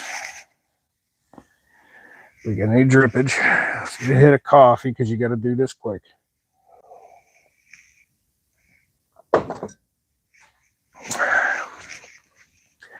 All right, so instead of grip glue, you want something liquid to help lubricate this and shove it on, right? Well, grip glue will do that, but then that grip's on there permanently and you got to cut it off and you got to fight with it. What I used to do is just take a little regular old spray paint, okay? Hopefully this will work and I'm not going to make an ass of myself, but I'm going to go ahead and I'll cover the tank in case there's any drips. And I'm going to make a little plug, this rag into the end of this grip so that the shit don't leak out and make a mess. And I'm going to take a little spray paint and I'm going to shoot some spray paint down inside here. And it'll give you just that little bit of liquid lubrication you need to shove it on. Once it sets and the paint dries, it'll adhere to the rubber. Believe it or not, it works. I did it so many times. And we're talking dirt bike hand grips. Hopefully it's not going to make an ass of me and, you know, not work. Hopefully that's not going to be the case today. Because back in the day, this used to work pretty good. Maybe it'll work for me again.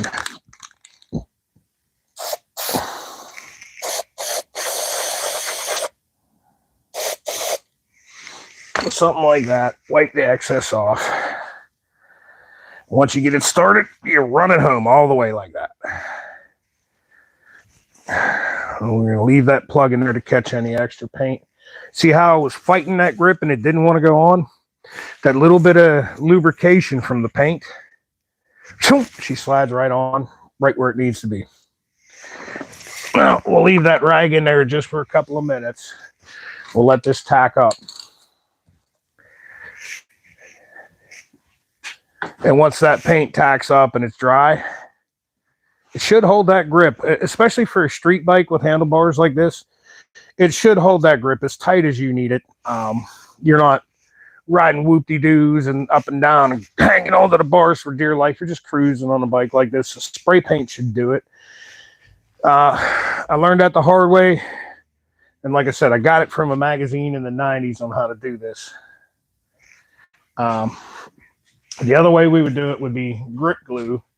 But you see, I changed my grips so often because I liked those soft Alri brand dirt bike grips that I was changing my grips 2-3 times a summer sometimes. Okay. And that grip glue would get built up on there. And then I'm out there in the hot summer heat, you know, at my dad's place out there in the tool shed working on my bike, and I have to sand all that crap off. And it sucked. And I found that the trick that I did was a little spray paint shot like that, shove the grip on, and then I would take stainless steel safety wire and wrap it in 3 spots. And use needle nose vice grips to kind of twist it and get it super, super, super tight so it would pinch through the grip, hold on, and then I would take, you know, a pair of snips like this, snip off the excess, and use the end of it to just mash it into the grip so it didn't catch your hand. And I never had a problem with my grip slipping again once I started doing it that way. Instead of buying the grip glue and fighting with it, that was the basic way I found to easily mount up a set of grips. So let's start getting cleaned up. We got 20 y'all watching, 23 likes, 20 y'all watching, right on. And it literally just jumped up. We got 10 of you just got here. So new viewers, this is a completely stock 1997 Harley Davidson XL883 Hugger that we are in the process of turning into a swing arm chopper. It's a little bit at a time. You guys watch. I have 1 day a week right now because the way work is scheduled. I have 1 day of the week to be in my garage working. So as I'm doing it, I'm doing everything live. And the point of it is to show you that you can do this at home too. And hopefully y'all are following this and you can watch this bike take shape. The first thing we did, I didn't like the handlebars on the bike. I went back to a traditional set of buckhorn handlebars because I like them. And that was last week at the beginning of that installation. I only had so much time.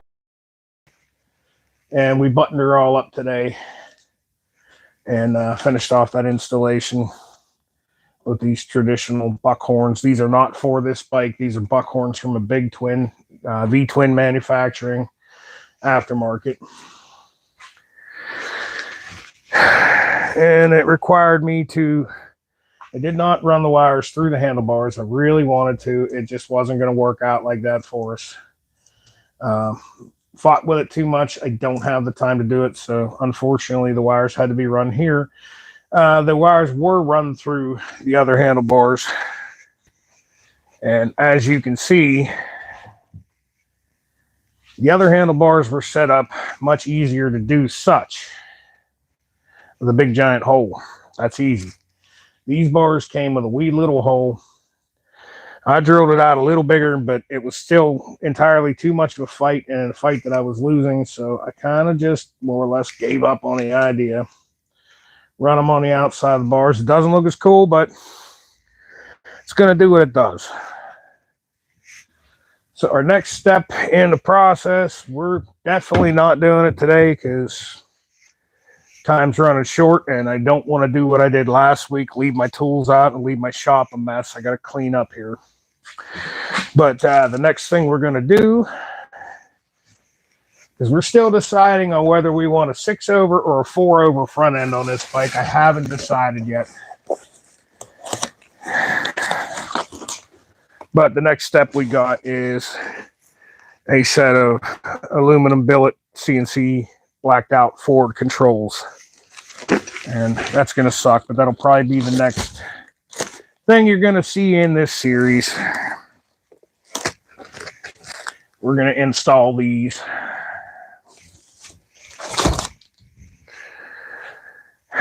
We're going to lose the sissy bar. I don't like it.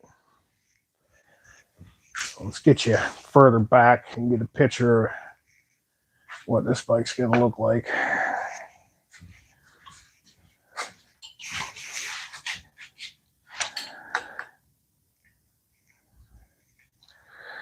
But being as this is the 883 Hugger, it does have shorter shocks in the rear, but they're not that much shorter than stock. Like factories are, I think, 13.5, maybe 14.5, and that's on a regular XL.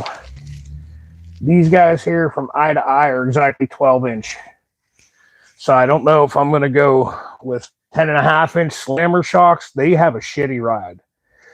I may drop it to a set of 412 11 inches. It'll drop 1 inch out of there. I'm not sure.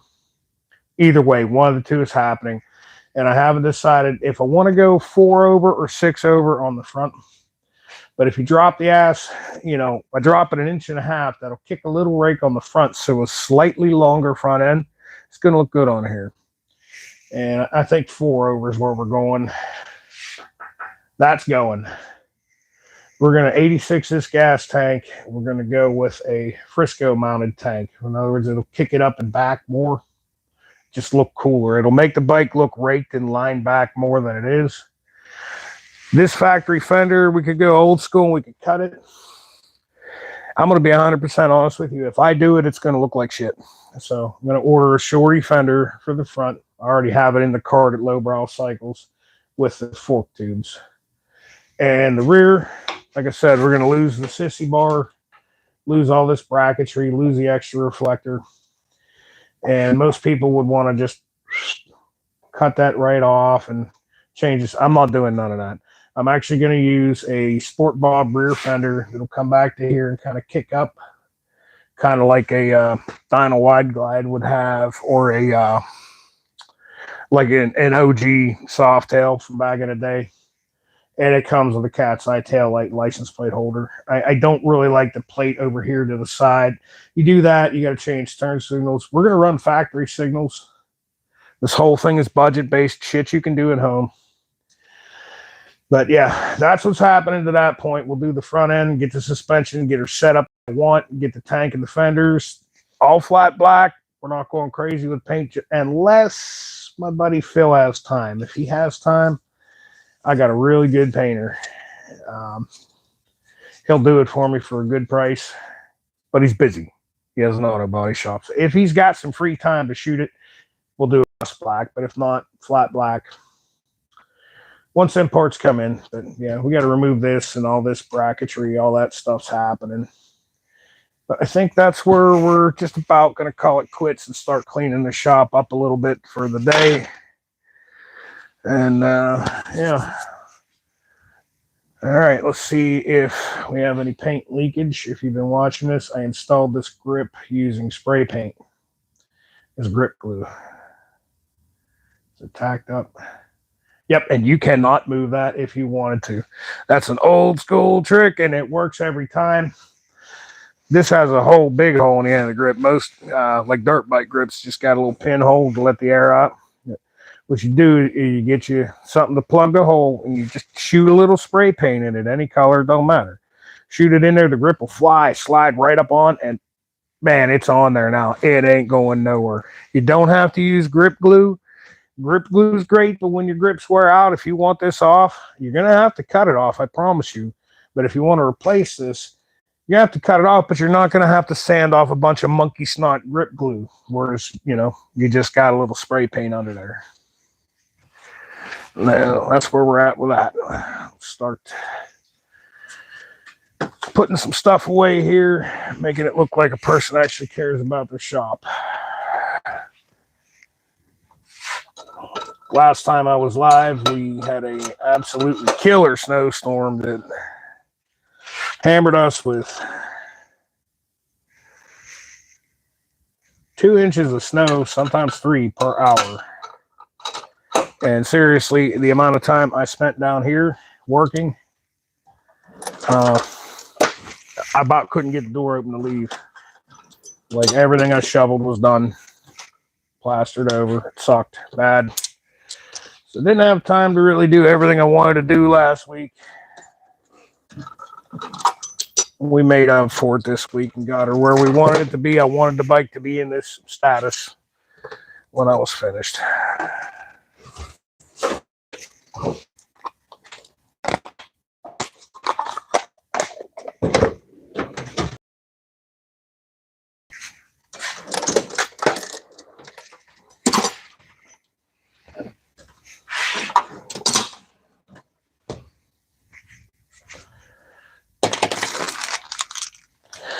And we're not, yeah, I'm not in the mood to really do it now. It's 4 o'clock. It's about dinner time, but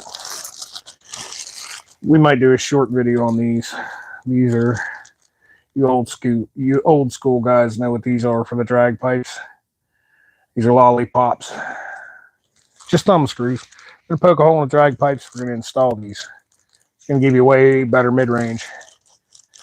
Eliminate the drag pipe sag. You'll still get the sound and the free-flowing straight-through drag pipe without the mid-range loss of power that often comes. Drag pipes function great at wide open throttle, but they kind of suck when you're cruising down the highway. That little cheap old school trick fixes that problem, and in general works really good. Where is the drill? I need to put it away, and I don't know where I put it. It's over there. Try to get the shop halfway cleaned up here before I call it quits. Another 10 minutes or so.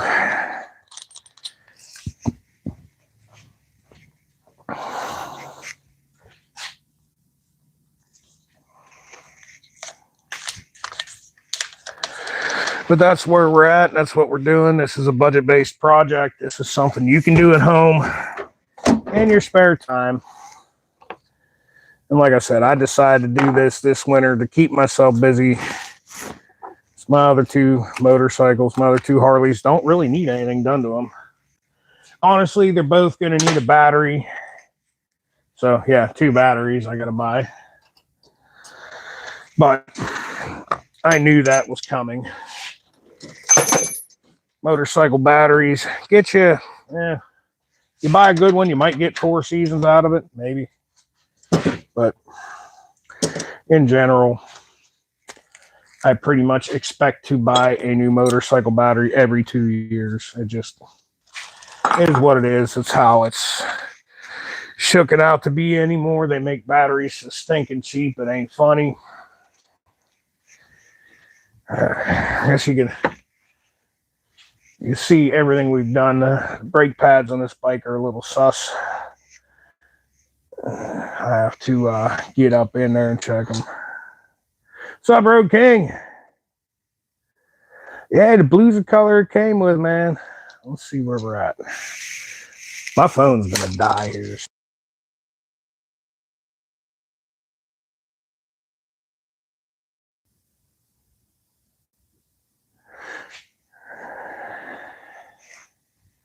All right, y'all. Thanks for watching. Appreciate you. Do me a favor. Hit that like and subscribe button. If you don't like my videos, I promise you I will refund you every penny spent watching them. Kevin6154, Phoenix Motorsports, where we make these old dead motorcycles rise from the ashes and ride. I am done. I'm going to finish cleaning up and go eat some dinner. Catch y'all later. Thanks again.